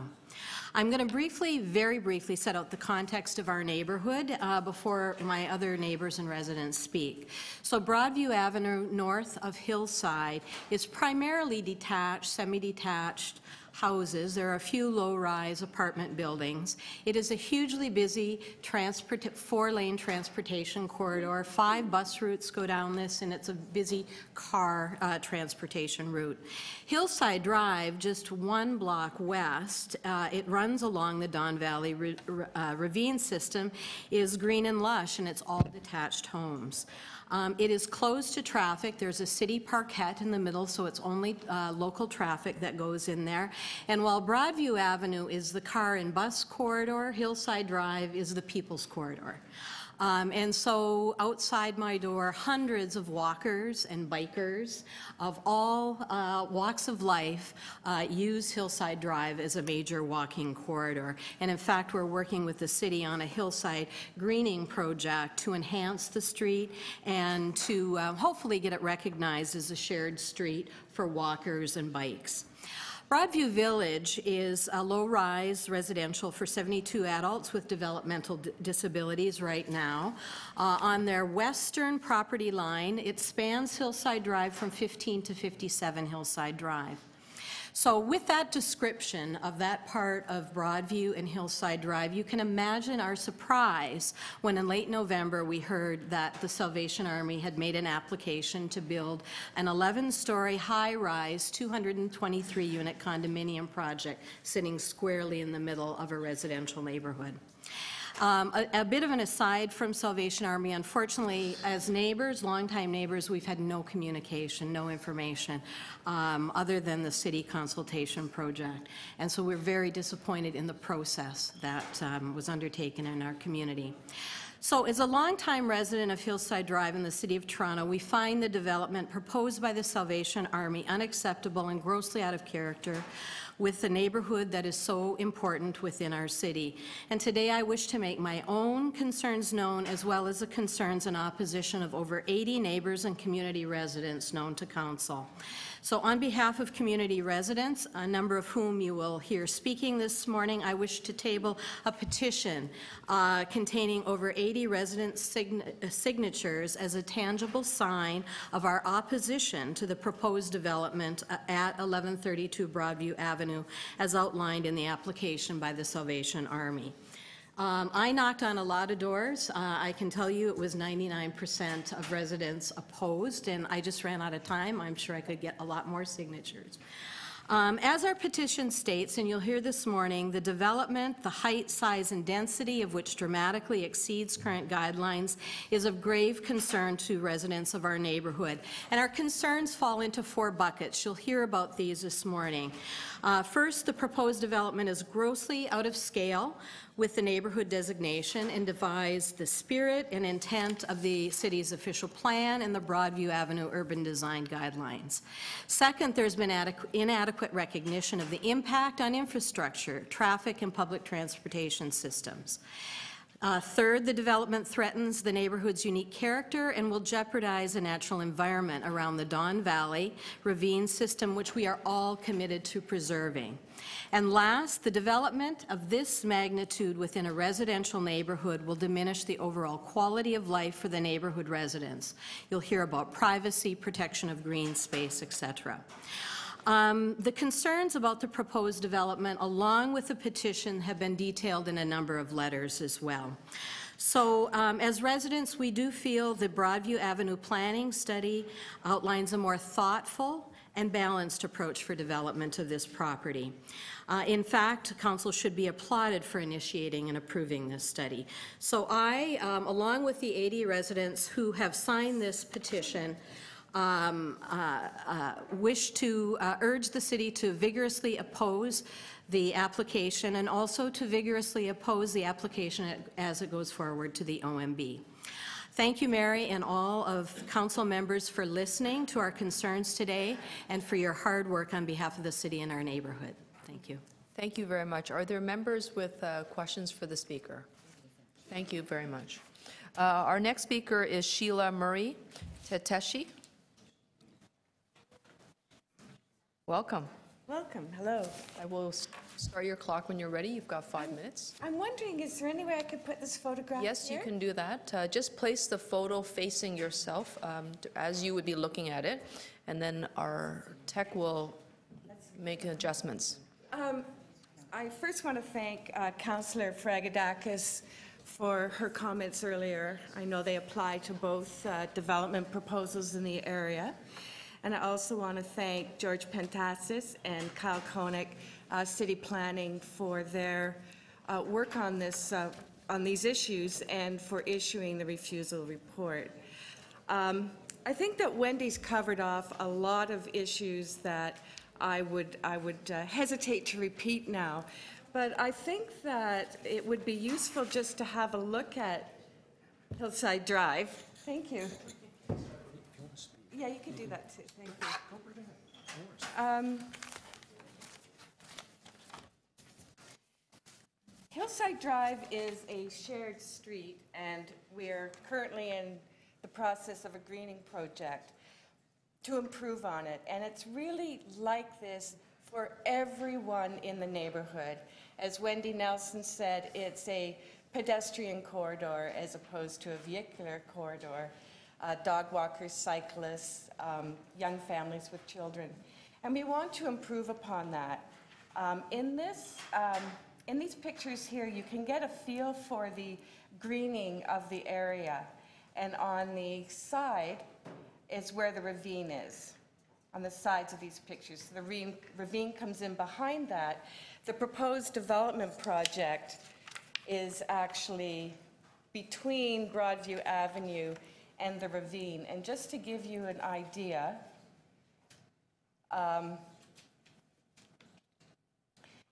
this is where the development project at 1132 Broadview is proposed. And this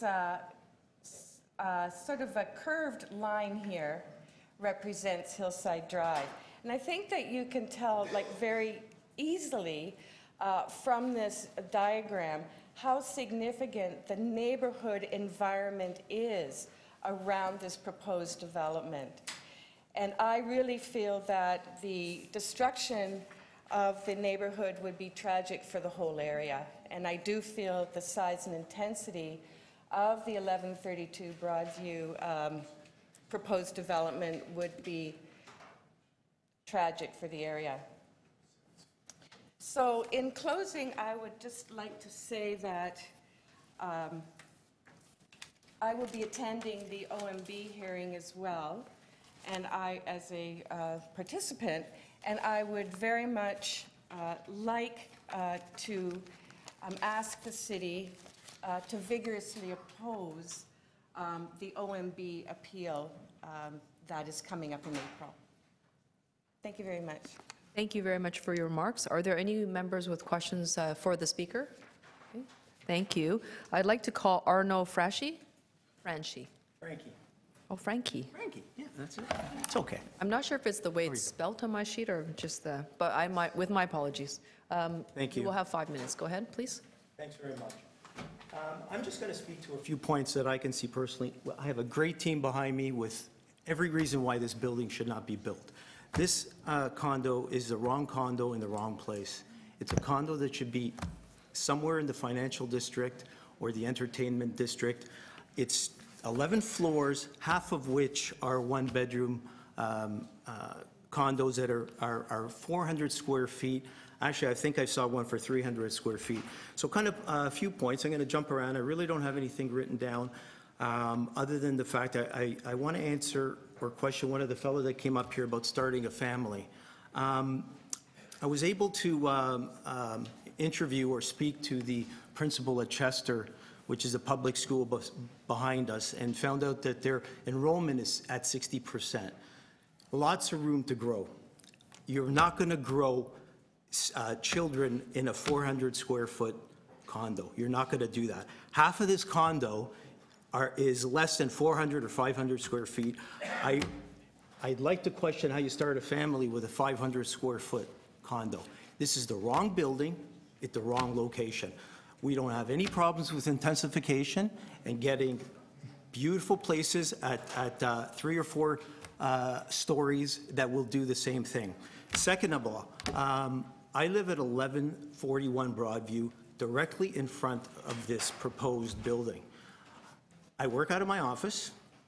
It's on the 2nd floor, looking at Broadview. I can tell you that if any artery south of me ever closes, there's a gigantic lineup of vehicles. I've watched one vehicle move 5 feet in 10 minutes, or 10 feet in 5 minutes. Actually, it doesn't really matter is the point. It goes very, very slowly. And what do you see? What do you think happens after that? Well, you get people that are frustrated. So what do? They cut up the other opposite way, cut on Gowan, cut on Bader, cut on whatever, and go through a children's or a schooling zone.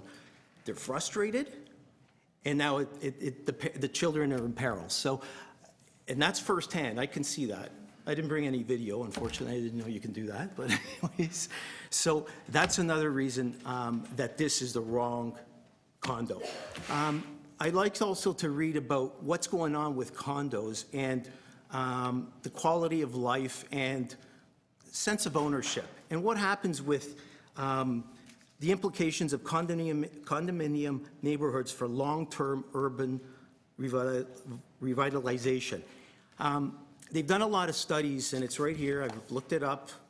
And condos in these areas, not today, maybe not in 3 years, 5, 10, 15 years from now, condos like this are a hindrance to neighborhoods. You get 223 units, or whatever it is, you get 223 owners. What's going to happen is 10 years from now, they're not going to care anymore, and the condo goes down, the prices go down, everything goes down, and we're gonna get held for that. So I urge you, don't look at today. Look at 10 years from now, 20 years from now, when that gentleman has kids, what happens to the neighborhood? This is the wrong building in the wrong area. Thank you for listening.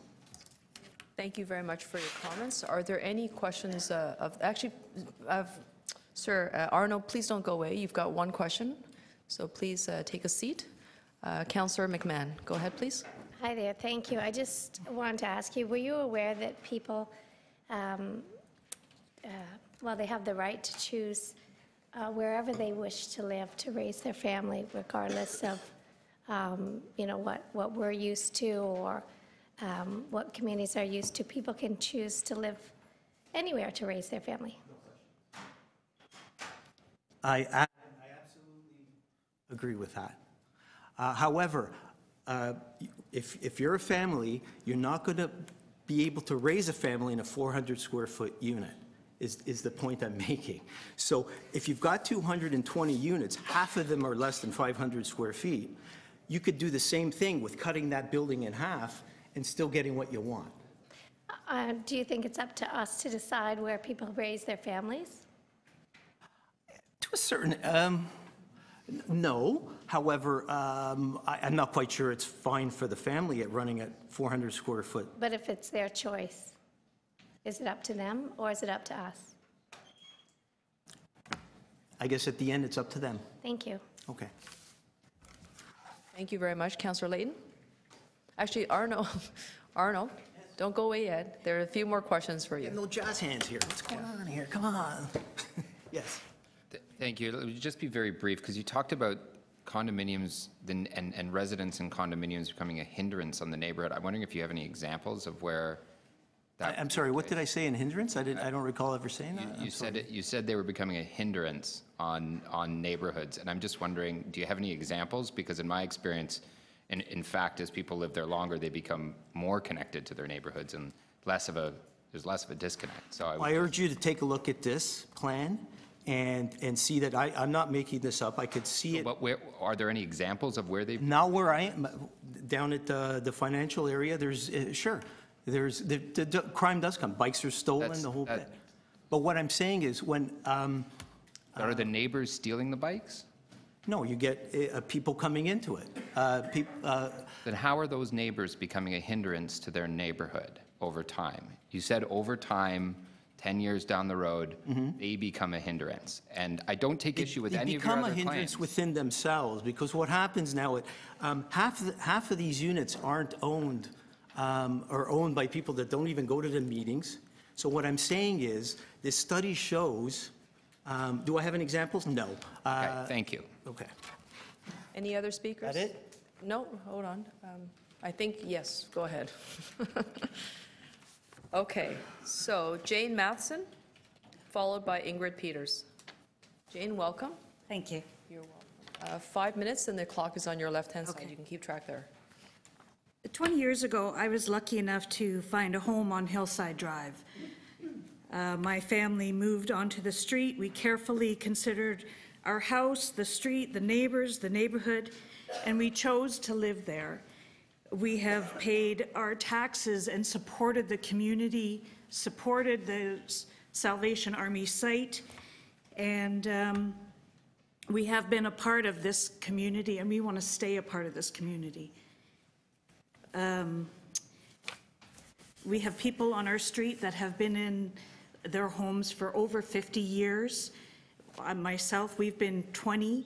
People own multiple houses on the street. They like it so much.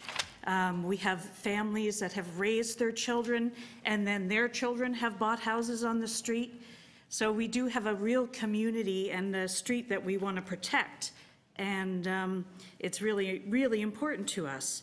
I completely understand the challenges of the market today, but 25 years ago when I started to look for a house, my husband and I were dealing with mortgage rates that were 11 and 12%.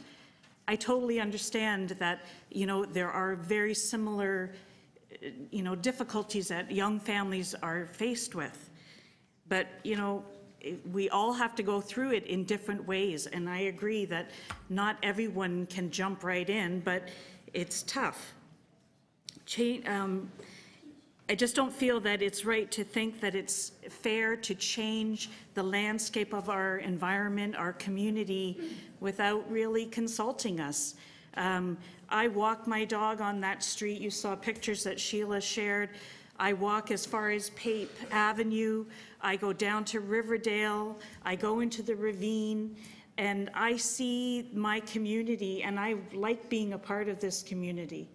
And if you put in a condominium or apartment building that's 11 stories there, another 16 or whatever it is for the Whistler site, that's going to have a huge impact on our environment.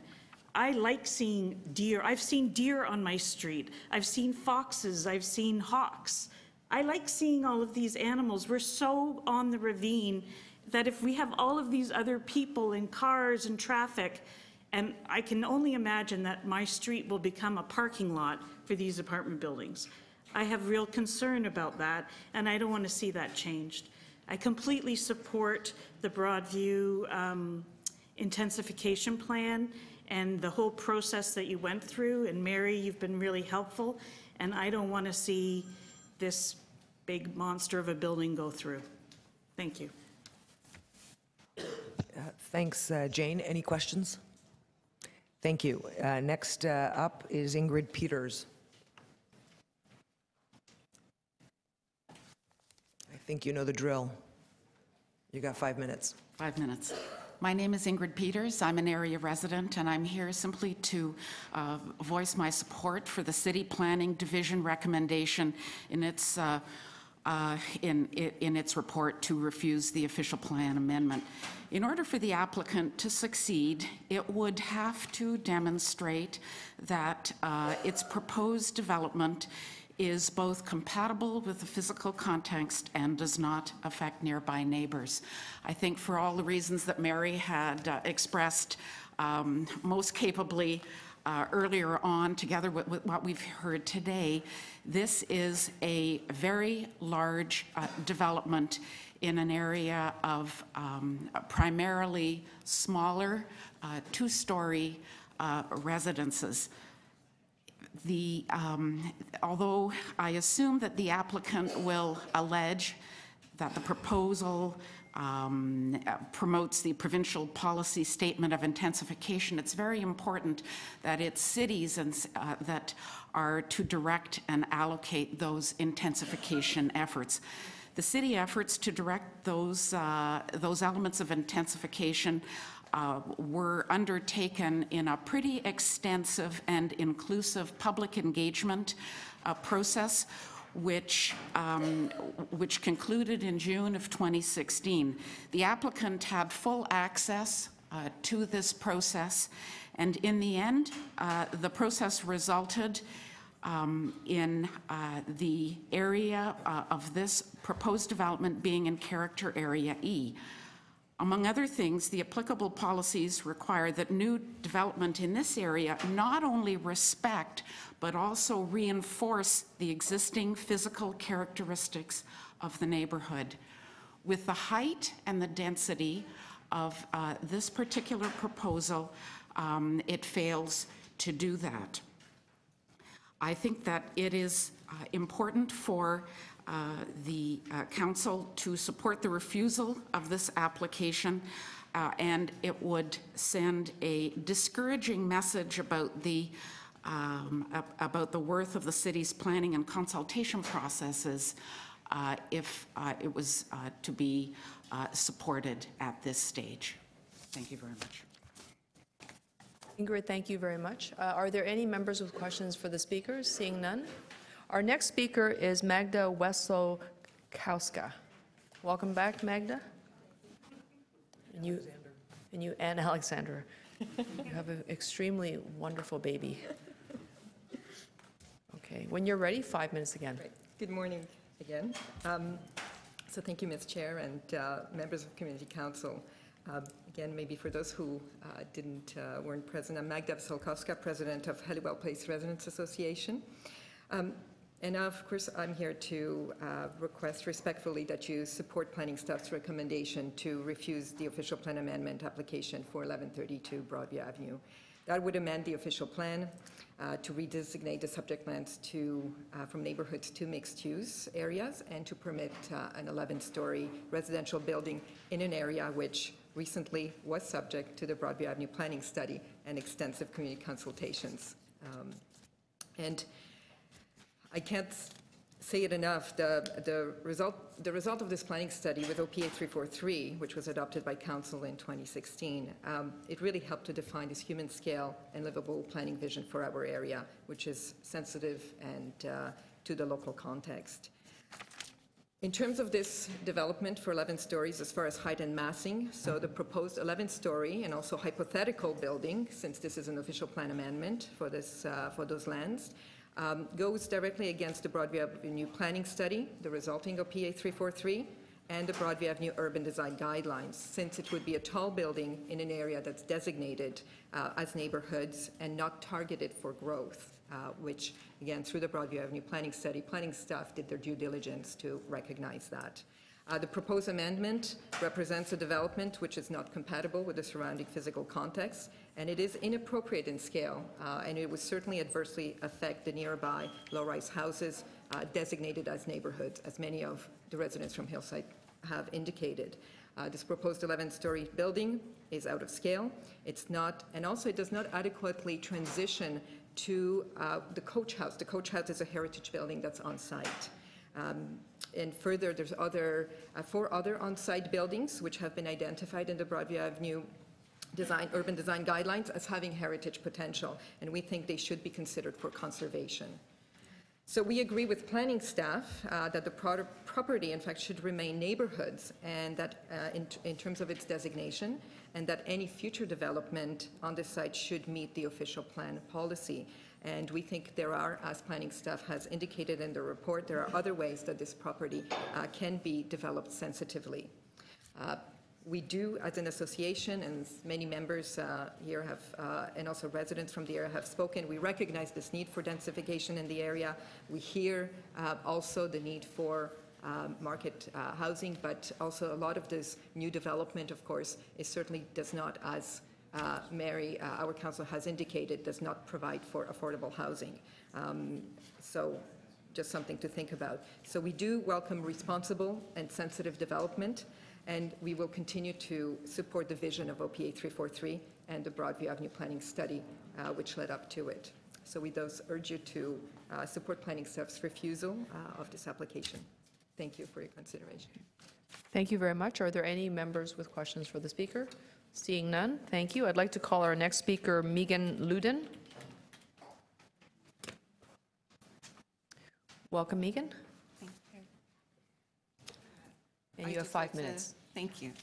I'd just like to thank Council for taking this time and hearing our concerns as a community. Secondly, I'd like to thank Mary and the city staff for all of their hard work and their amazing advocacy on our behalf during the Broadview Avenue planning study. I wholeheartedly support the city's plan to maintain the character of our neighborhood by limiting the any new builds to 8.5 meters or 2 to 3 stories. There are a number of reasons for this. Currently, the traffic situation on Broadview is tenuously bearable at best.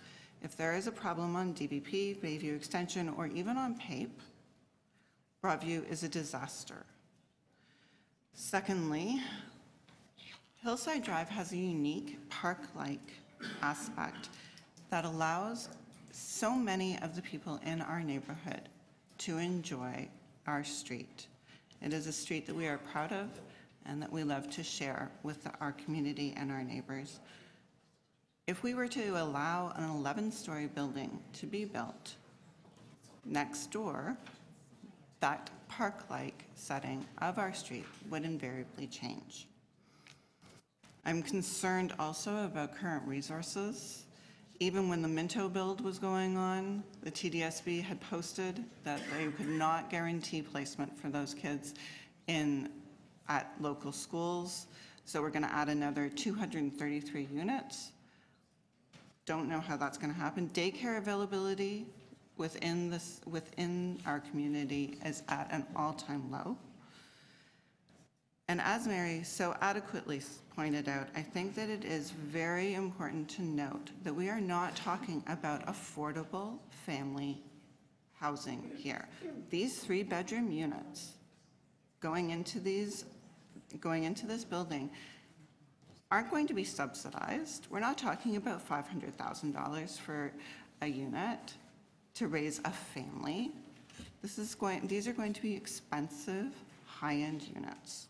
And yes, I can say that because I'm a real estate agent and I trade in this area.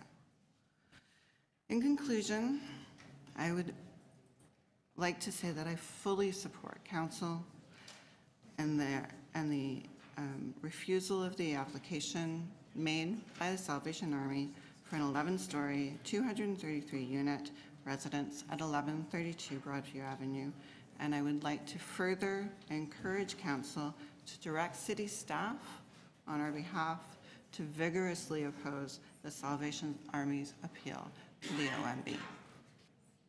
Thank you for your time and consideration. Thank you very much. Are there any members with questions of the speaker?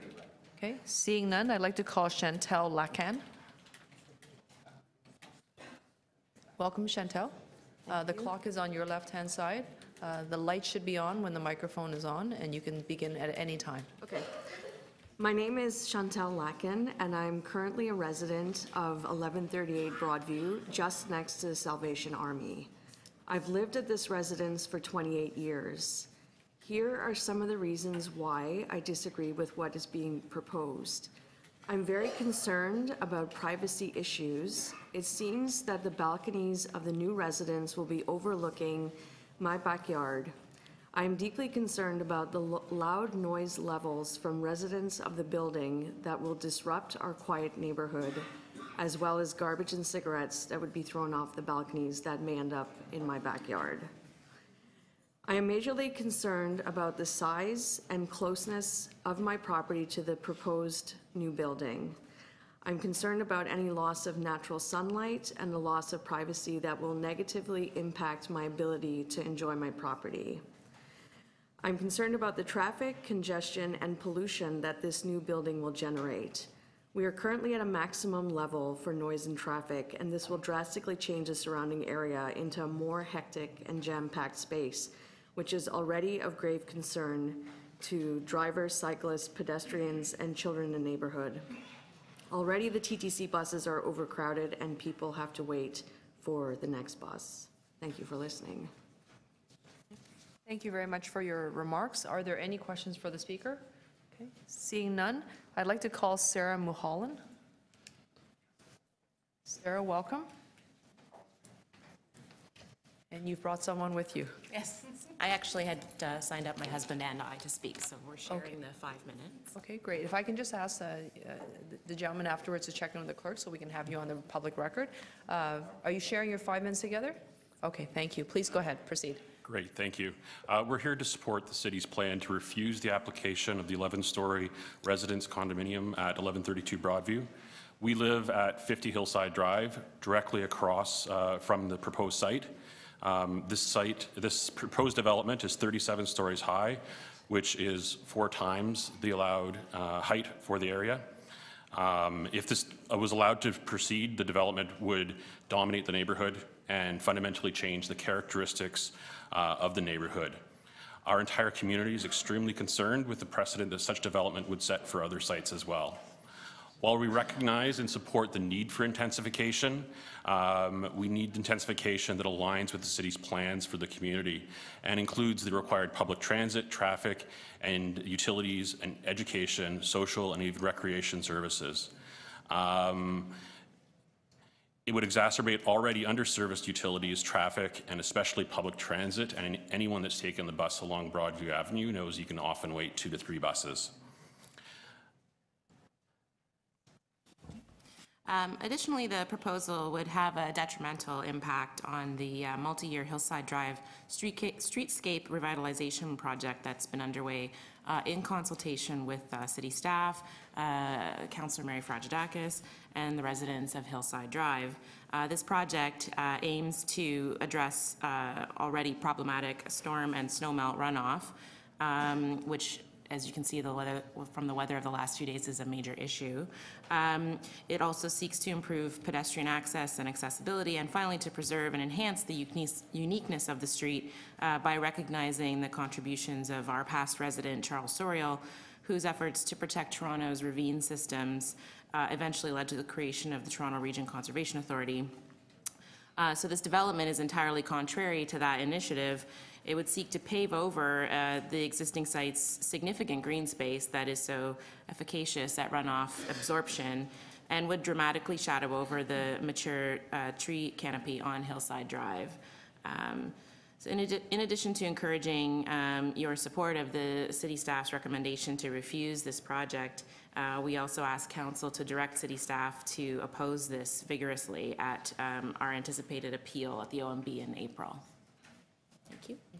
Thank you very much. Are there any questions of the speakers? Seeing none, I'd like to call David Frisch. David, welcome back.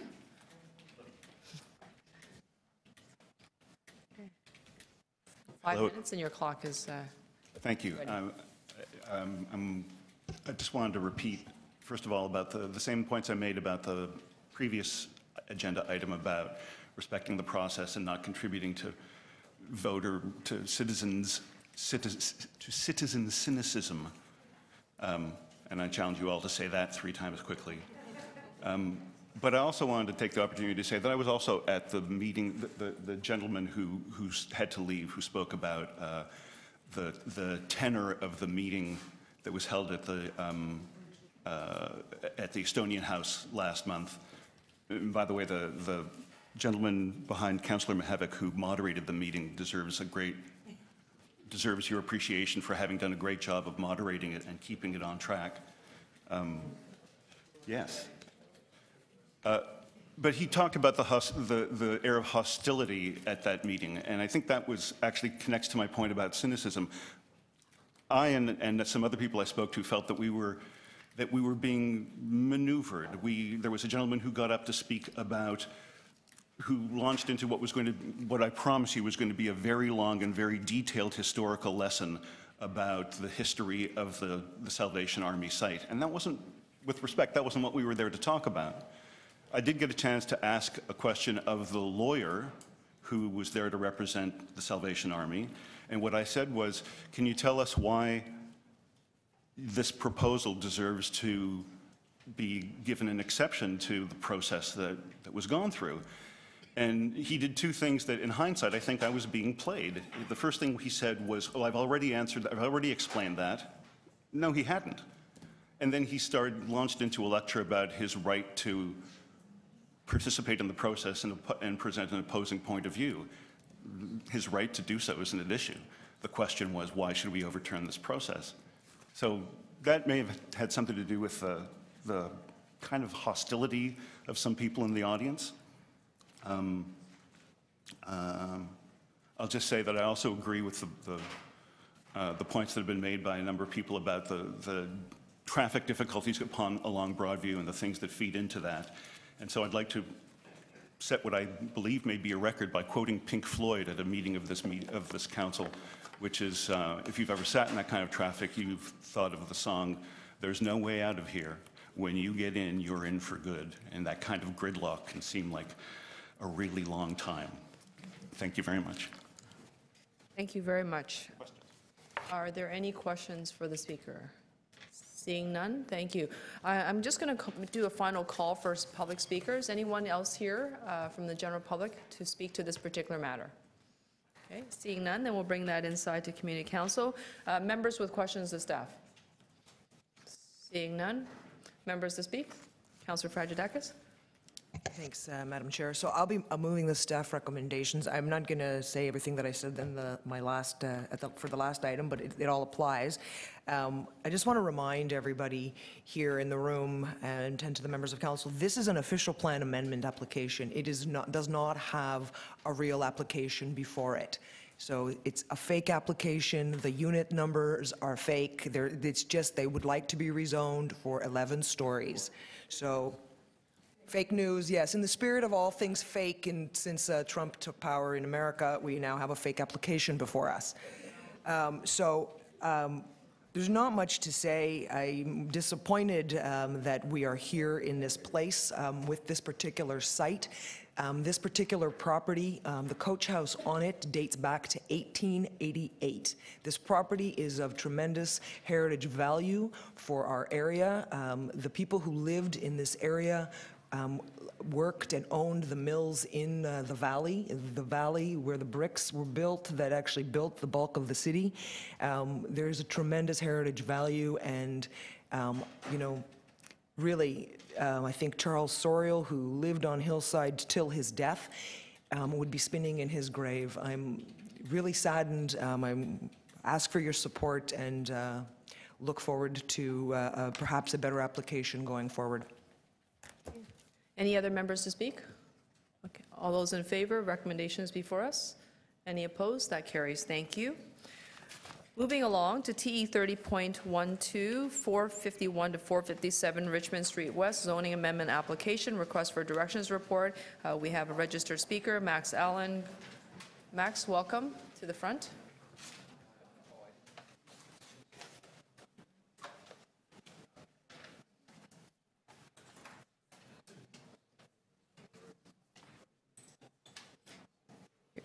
Max, I know you need no instructions whatsoever. Proceed when you're ready.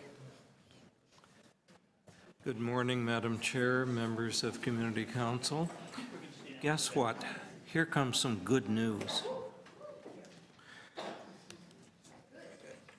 Our colleagues at the Garment District Neighborhood Association, as a party to the OMB case that's coming up, maybe, together with OMB hearing participants from nearby residential buildings, will do the heavy lifting at the board if it comes to that. They'll probably emphasize the immediate impact of applicable planning principles and desiderata, rather than prescriptive numerical requirements and King Spadina precedents, which the city team will surely emphasize. That doesn't sound like good news, just wait. We've talked to almost everybody involved in this proposal, and we're struck by the quantum of goodwill, together with the shifting circumstances in this block, including the two sites immediately across the street, one of which has been awaiting an OMB decision since June of last year. This situation is very fluid, and my feeling is that a solution that everybody can live with, everybody includes the immediate neighbors, the neighborhood association, the landowners, and city staff. All of this is within reach. We think that the unusually gentle terms of the request for direction report before you are appropriate, and we hope that the emphasis remains on negotiation. This is an excellent opportunity to avoid the time and expense of an OMB battle. It doesn't sound like I'm suggesting that you approve the request for direction report, but I am. And I think that following that, there will be discussions among everybody involved in this and will result in an acceptable resolution, acceptable to everybody. So we support the request for direction report, not because it refuses the application, but because it leads to further discussions which I think will resolve in a good building. Max, thank you very much. Are there any questions of the speaker? Councillor Cressy? Do you smile when you're giving a glass half full speech? I'm looking for a smile here. Well, usually, that's all. usually I come here to complain, and this is, you know, I'm dressed up as Pollyanna this morning, and I'm sorry about that, but I really think that there's hope here for a change, and not a war. Okay? Great. Thank you very much, Max, and thank you for that warm smile. Are there any other members of the public here to speak to this item? And seeing none, members with questions of staff, members to speak. Councillor Cressy. Thank you, and I'll be moving the staff recommendations, and I also share the glass half full sentiment expressed by the Deputant Max Allen as we seek to explore potential resolutions before a final hearing. And with that, I'll move the staff recommendations in the report. Thank you very much. All those in favor? Any opposed? That carries. Thank you. TE 30.13, 462 Eastern Avenue, official plan amendment and zoning amendment applications, request for directions report. Any members of the public here for this matter? Seeing none. Any members with questions of staff? Seeing none. Members to speak? Yes, thank you. I'm going to move this forward without recommendations to City Council. Friday, we had a very good meeting with the developer and our party, the neighborhood party at the OMB.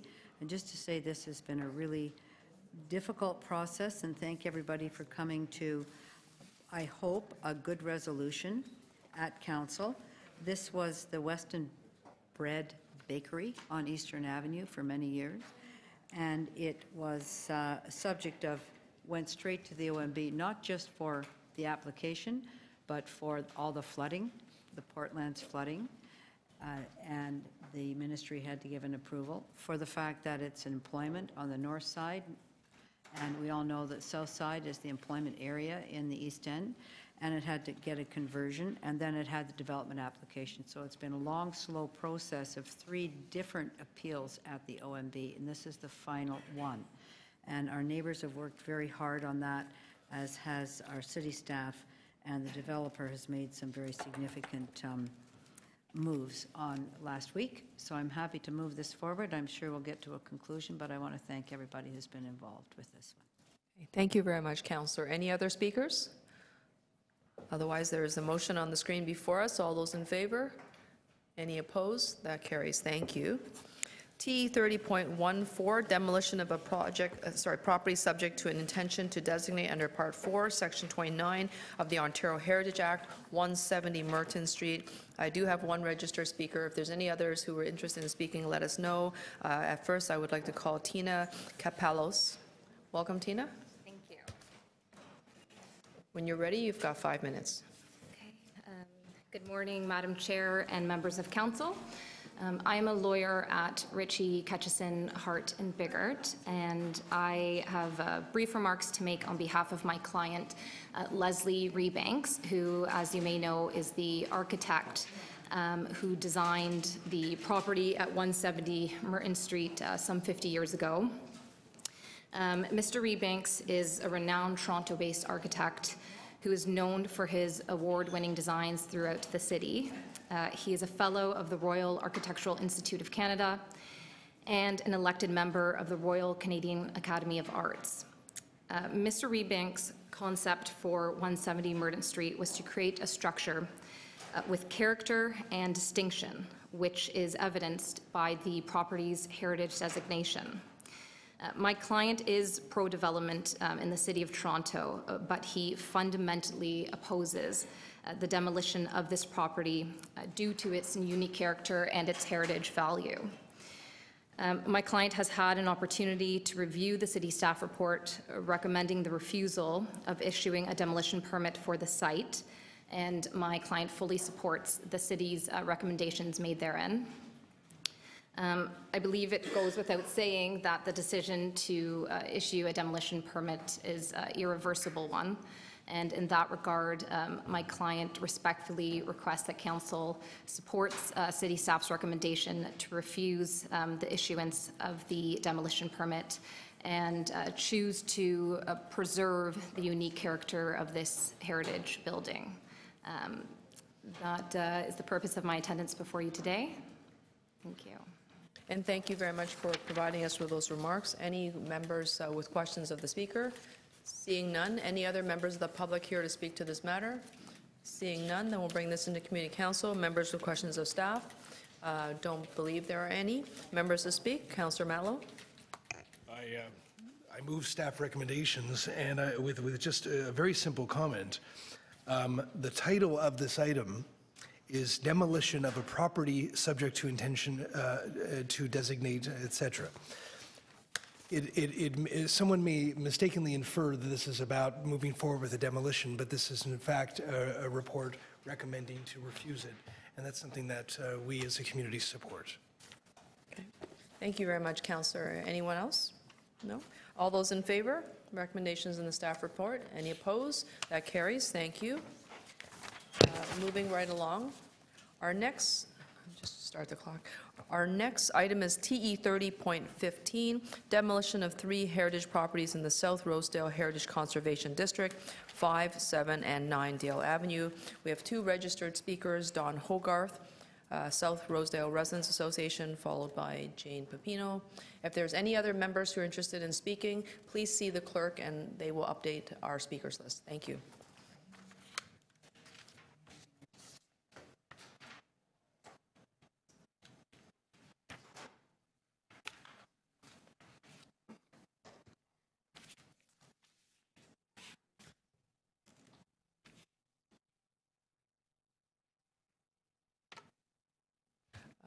Don, before you begin, I was just advised by the clerk to maybe perhaps provide everyone with a heads-up courtesy that I intend to move the recommendations that came out of the Toronto Preservation Board, because today is not a statutory meeting, so we'll give you a chance to speak again at the next time when it appears one more time before this community council. So would you like to do that motion before?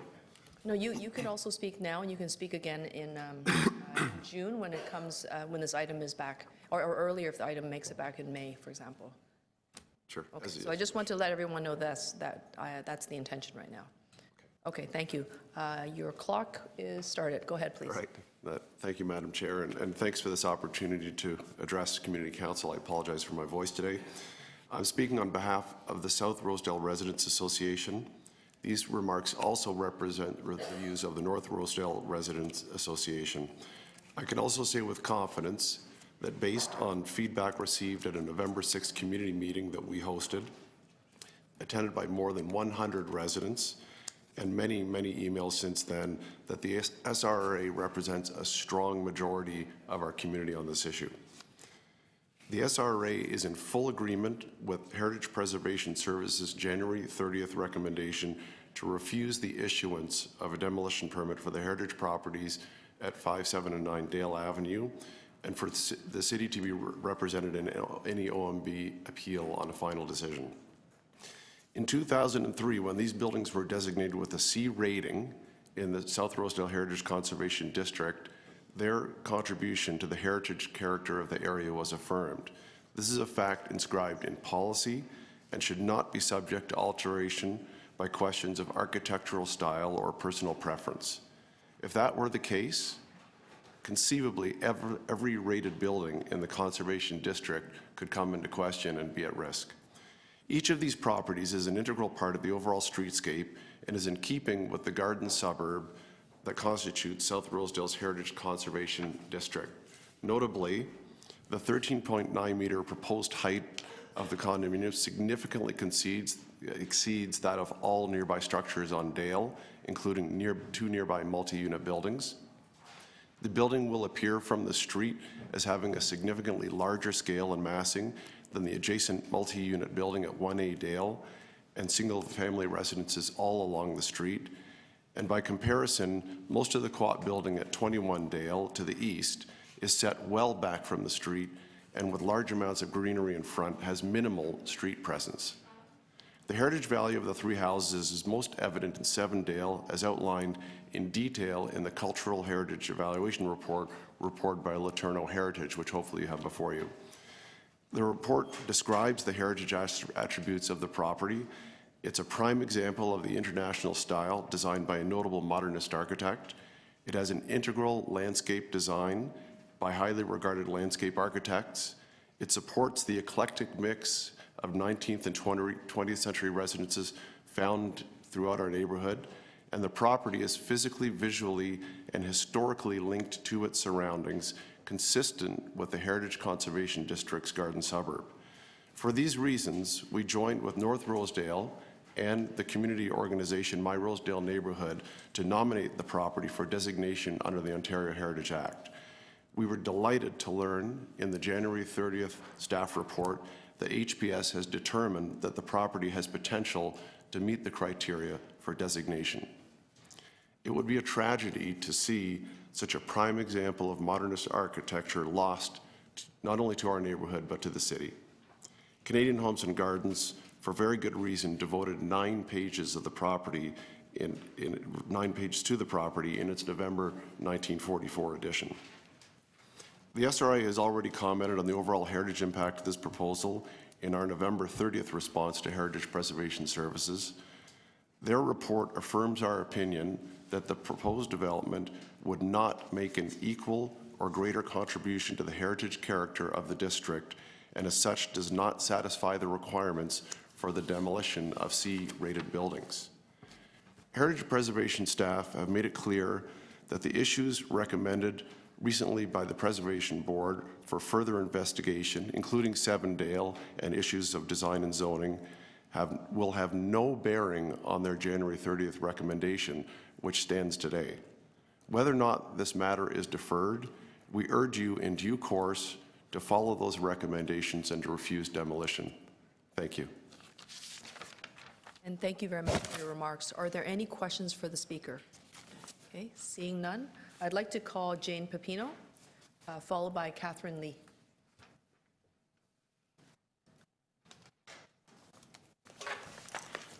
Thank you, Madam Chair and members of committee. I appear on behalf of the owners of 5, 7, and 9 Dale, and I support what I understand will be the councillor's recommendation to adopt the recommendation to you of Heritage Preservation Board to have the matter deferred. We request the TEYCC adopt that recommendation for 3 basic reasons. There are more. First is to complete the work on the research of 7 Dale.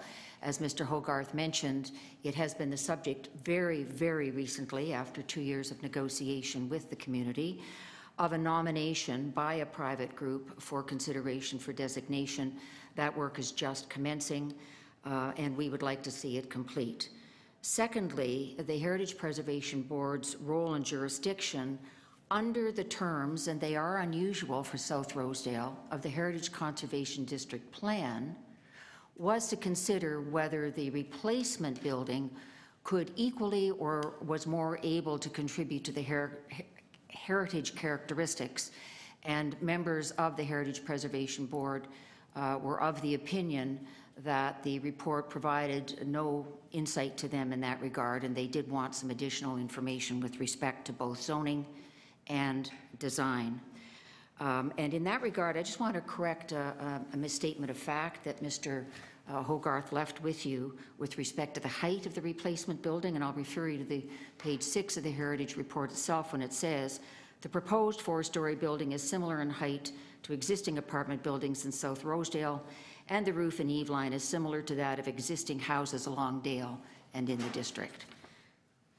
Finally, from the first time with respect to the Heritage Preservation staff report, we heard after 2 years of working closely with them and many revisions that the issue of landscaping was something they wished to pursue further, and we will be discussing it with them.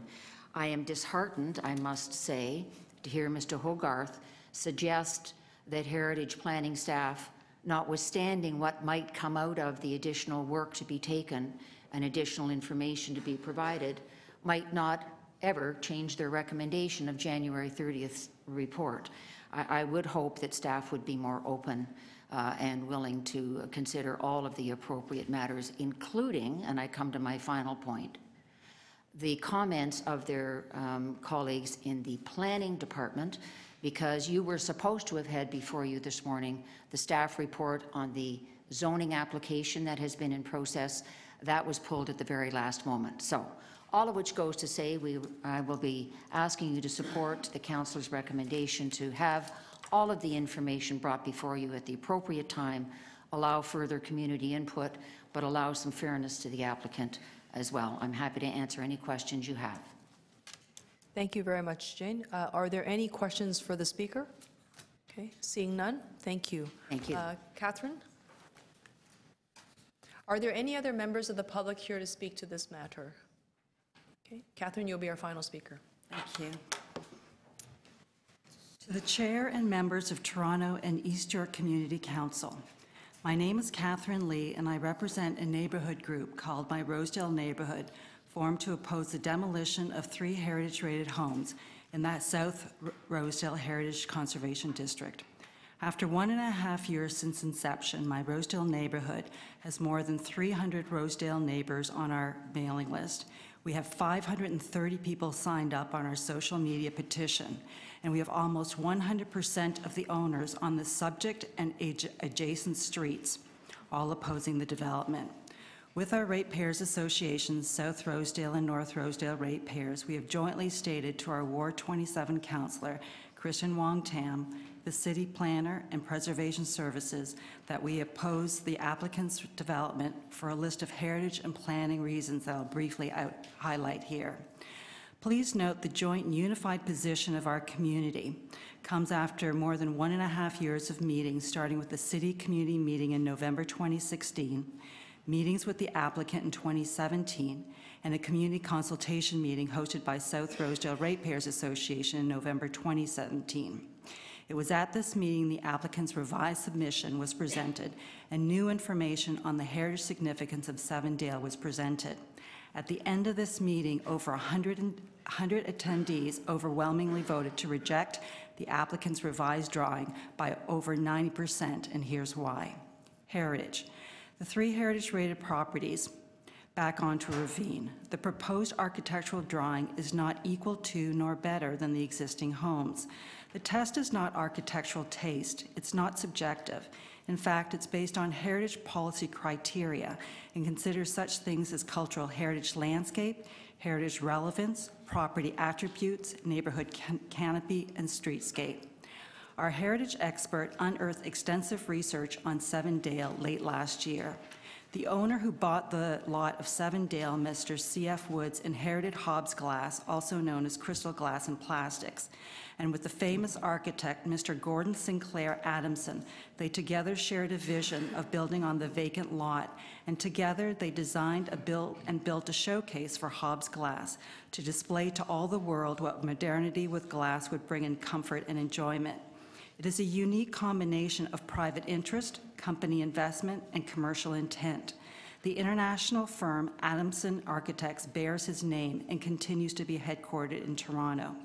Sevendale may have been the first example of mid-century modern international style architecture built in Ontario and the second in Canada. The records indicate the first in Canada was built in British Columbia. The Sevendale home and garden remain intact and in its original state, except for the added swimming pool. The garden of Sevendale is just as important as the building, landscaped by the famous Mr. Howard Dunnington Grubb and his wife, who later started a plant nursery which became Sheridan Nurseries. Our experts have unearthed original architectural and landscape detail and relevant documents with cultural relevance. We have provided the Cultural Heritage Evaluation Report to Preservation Services with our nomination of Sevendale. We've also provided to the city our heritage experts' peer review of the applicant's heritage impact assessment that indicates an incomplete, if not flawed, analysis that's required of heritage-rated homes. They quickly and with too much simplicity conclude their proposed development is worthy enough to demolish 3 heritage-rated homes for the construction of 26 units in 1 4-story condo. Precedent. The applicant states that their development will not set a precedent. How many times has this council heard that before, only for the next developer to build bigger and higher? I respectfully submit, often and in too many postal codes. This development was assembled on 3 lots backing onto a ravine with apartment buildings on either side built post-World War II. The entire Rosedale area is encircled by a ravine system. Most houses are on a large lot, and there are apartment buildings that were all built pre-1960s sprinkled throughout Rosedale. This is precedent setting. Let's not kid ourselves. There are good examples of precedent in our neighborhood. Some of the largest homes in Heritage Rosedale being maintained and adapted to accommodate multifamilies.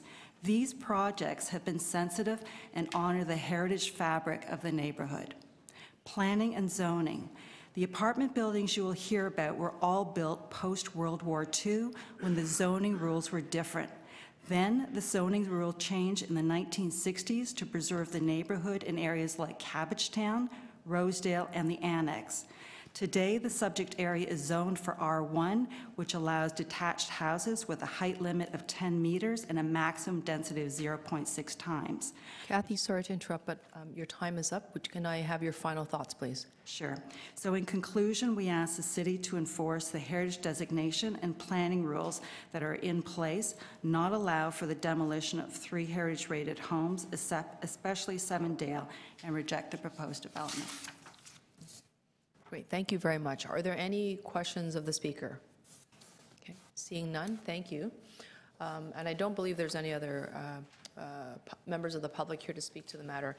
Any members with questions to staff? No? Okay. So I'll just quickly place the motion onto the screen. I would like to refer the item back to the acting chief planner or the executive director of chief planning to allow for further consideration of the property at 7 Dale, with a request that there be a complete review by staff of the design and zoning issues, and that matter be brought back to the Toronto Preservation Board and the Toronto East Shore Community Council no later than its June 20th and June 6th meeting, respectively. Okay, great, thank you. So we will be dealing with this matter again in June. This is the same recommendation that came out of the Toronto Preservation Board. I can tell you, having sat on the Preservation Board, there was a lot of tussling amongst the board members as they try to really understand the impact of the proposed application, and I thought it'd be worthwhile for us to take another look at it. And the Preservation Board, I think I should say, I believe adopted almost, no, actually it wasn't unanimous, but I think they were quite relieved that they were going to have more time. And that would probably be the most accurate way of describing what happened at the Preservation Board. And so that's what this motion will do, is allow everyone more time to complete the work. And so when the reports do come back, hopefully it'll also be lined up with the zoning final report. We're going to be able to sort of review both applications, sorry, the one application, but through the lens of the both reports in one final complete picture. So for the speakers who came out today, with my apologies, we're going to ask you you'll be coming back again, but I think by that time we'll have everything before us in a rightful way. Are there any members who have questions of the mover? Okay, seeing none. Any other members who would like to speak? Seeing none. All those in favor of the motion before you? Okay. Any opposed? That carries. Thank you. Yeah, I'm not sure what happened to your side of the room, Councillor. TE 30.16, alterations to designated heritage properties and authority to enter into heritage easement agreements, 71 King Street East, 75 King Street East, 79 to 81 King Street East, 83 King Street East, 85 King Street East, and 89 King Street East. Are there members of the public here to speak to this item? No, seeing none. Any members with questions of staff? Any members who would like to speak? Okay, Councillor Troisi. Thank you, Madam Chair. I'd like to move the staff recommendations. This approval adds another office development to the downtown east side.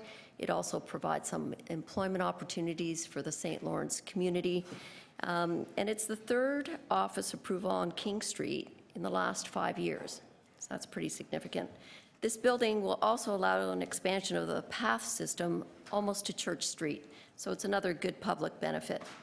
I'd like to thank the Heritage Preservation staff for their work on this application because it does preserve the most important heritage buildings in the oldest part of the city. So thank you. Mm-hmm.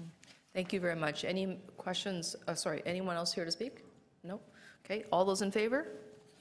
Any opposed? That carries. Thank you. TE 30.17, revised reasons for inclusion, 55 Lakeshore Boulevard East. Any members of the public here to speak to this item? Okay, seeing none. Questions of staff members? Members to speak. Councillor Troisi. So I'll move the staff recommendations and thank planning and heritage staff for the work on the massive project. This report updates the list of heritage features associated with this building in the Lower Yonge Precinct. Last month, Minkus broke ground for the new LCBO head office on Queens Quay that launched another major project in the revitalization of our waterfront. This heritage building will incorporate into the future phases the development of the site. Thank you. Thank you very much. All those in favor? Any opposed? That carries. Thank you. TE 30.18, alterations to a designated heritage property amendment of a designated bylaw and authority to amend a heritage easement agreement, 85 Richmond Street West. Is that west or east?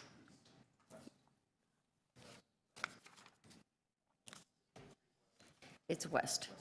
Okay. Any members of the public here to speak to this matter? Seeing none. Members with questions of staff? Councillors to speak. Troisi? Yep. Very pleased to move the staff recommendations to approve this well-designed expansion. Thank you. Okay. All those in favor? Any opposed? That carries. Thank you. TE 30.19, alterations to a heritage property intention to designate under Part 4, Section 29 of the Ontario Heritage Act and authority to enter into a heritage easement agreement, 462 Eastern Avenue. Are there any members of the public here to speak to this matter? Nope. Seeing none. Members with questions of staff? Seeing none. Members to speak. Councillor Can I hold it down on Councillor Fletcher's behalf? Yes, let's hold that, okay. Thank you. Held for Councillor Fletcher. TE 30. We are... What about, and then number 3, go back to Yeah, Councillor Fletcher. okay. So before everyone dismisses themselves, let me dismiss you. Only after we deal with TE item 30.7. That's Councillor Fletcher's as well. Yes, actually, Councillor, you do have a few. Could we, first of all, could we add 101 to 103? Yes, can I get a motion to add items 101 to 103 to the agenda? Councillor Perks, all those in favor? Any opposed? That carries, and we'll have those circulated. Yep. And I believe, have to add them to the agenda. and I believe, Councillor Bailao, you have some items that were missed earlier today. I'm going to try to find them for you.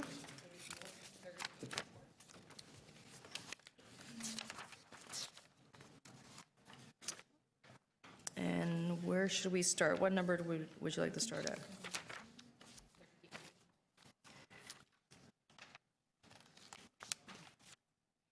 Let's start at item number 84. Okay, TE 30.84, speed hump poll results, Parkman Avenue, Ward 18. Go ahead, Councillor. Move alternate recommendations. Let's put them on the screen for you. All those in favor? Any opposed? That carries. Thank you. TE 30.85, speed hump poll results. Oh, sorry. Sorry. Item as amended, please. All those in favor? Any opposed? That carries. Thank you. TE 30.85, speed hump poll results, Shirley Street. Move alternate recommendations. Okay. All those in favor? It's coming onto the screen. There you go. All those in favor? Any opposed? Item as amended. All those in favor? Any opposed? That carries. Thank you. T 30.87, speed hump poll results, Glen Arden Road. Councillor Mihevik is not here, so we'll continue to hold that. I think we could probably deal with, are you ready to deal with, do you have more? I have 99 if you want. Oh, okay, sorry. T 30.99, parking amendments on Emerson Avenue between Bloor Street West and Patton Road. Councillor Bailao? Approve staff recommendations and this addition that staff had asked me to move. Okay. All those in favor of the motion on the screen? Any opposed? Item as amended? Any opposed? That carries. Thank you. Councillor Matlow, are you ready to deal with 30.54, which is construction staging 1955 Yonge Street? Yes. Okay, go ahead, please.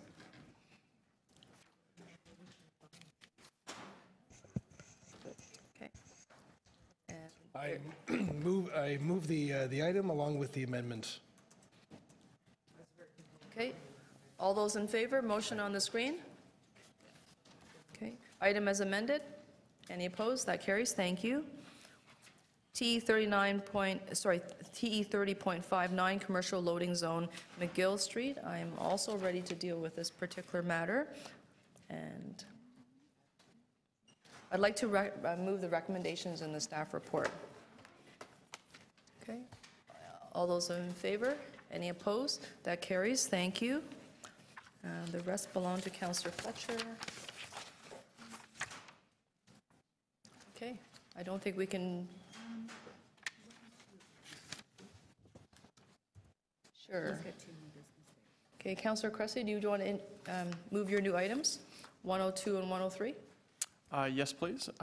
Sorry, I should just read the address for clarity. TE 30.102, 193 to 195 McCall Street, community consultation meeting. Go ahead, Councillor Cressy. Thank you. I'd like to move the recommendation to my letter, which is for expanded notice for statutory consultation. Okay. All those in favor? Any opposed? That carries. TE 30.103, 292 to 294 Dundas Street West, 129 to 131 McCall Street, and 170 St. Patrick Street, community consultation meeting. Councillor Cressy. Again, this is the same thing in that I'd like to move the recommendation to my letter for a community consultation meeting with the Wong-Tam special of expanded notice. Okay. All those in favor? Any opposed? That carries. Thank you very much. So I believe at this point in time we don't have any more business that we can conclude. So what I'd like to do is break for lunch and welcome everybody back at 1:30. Thank you.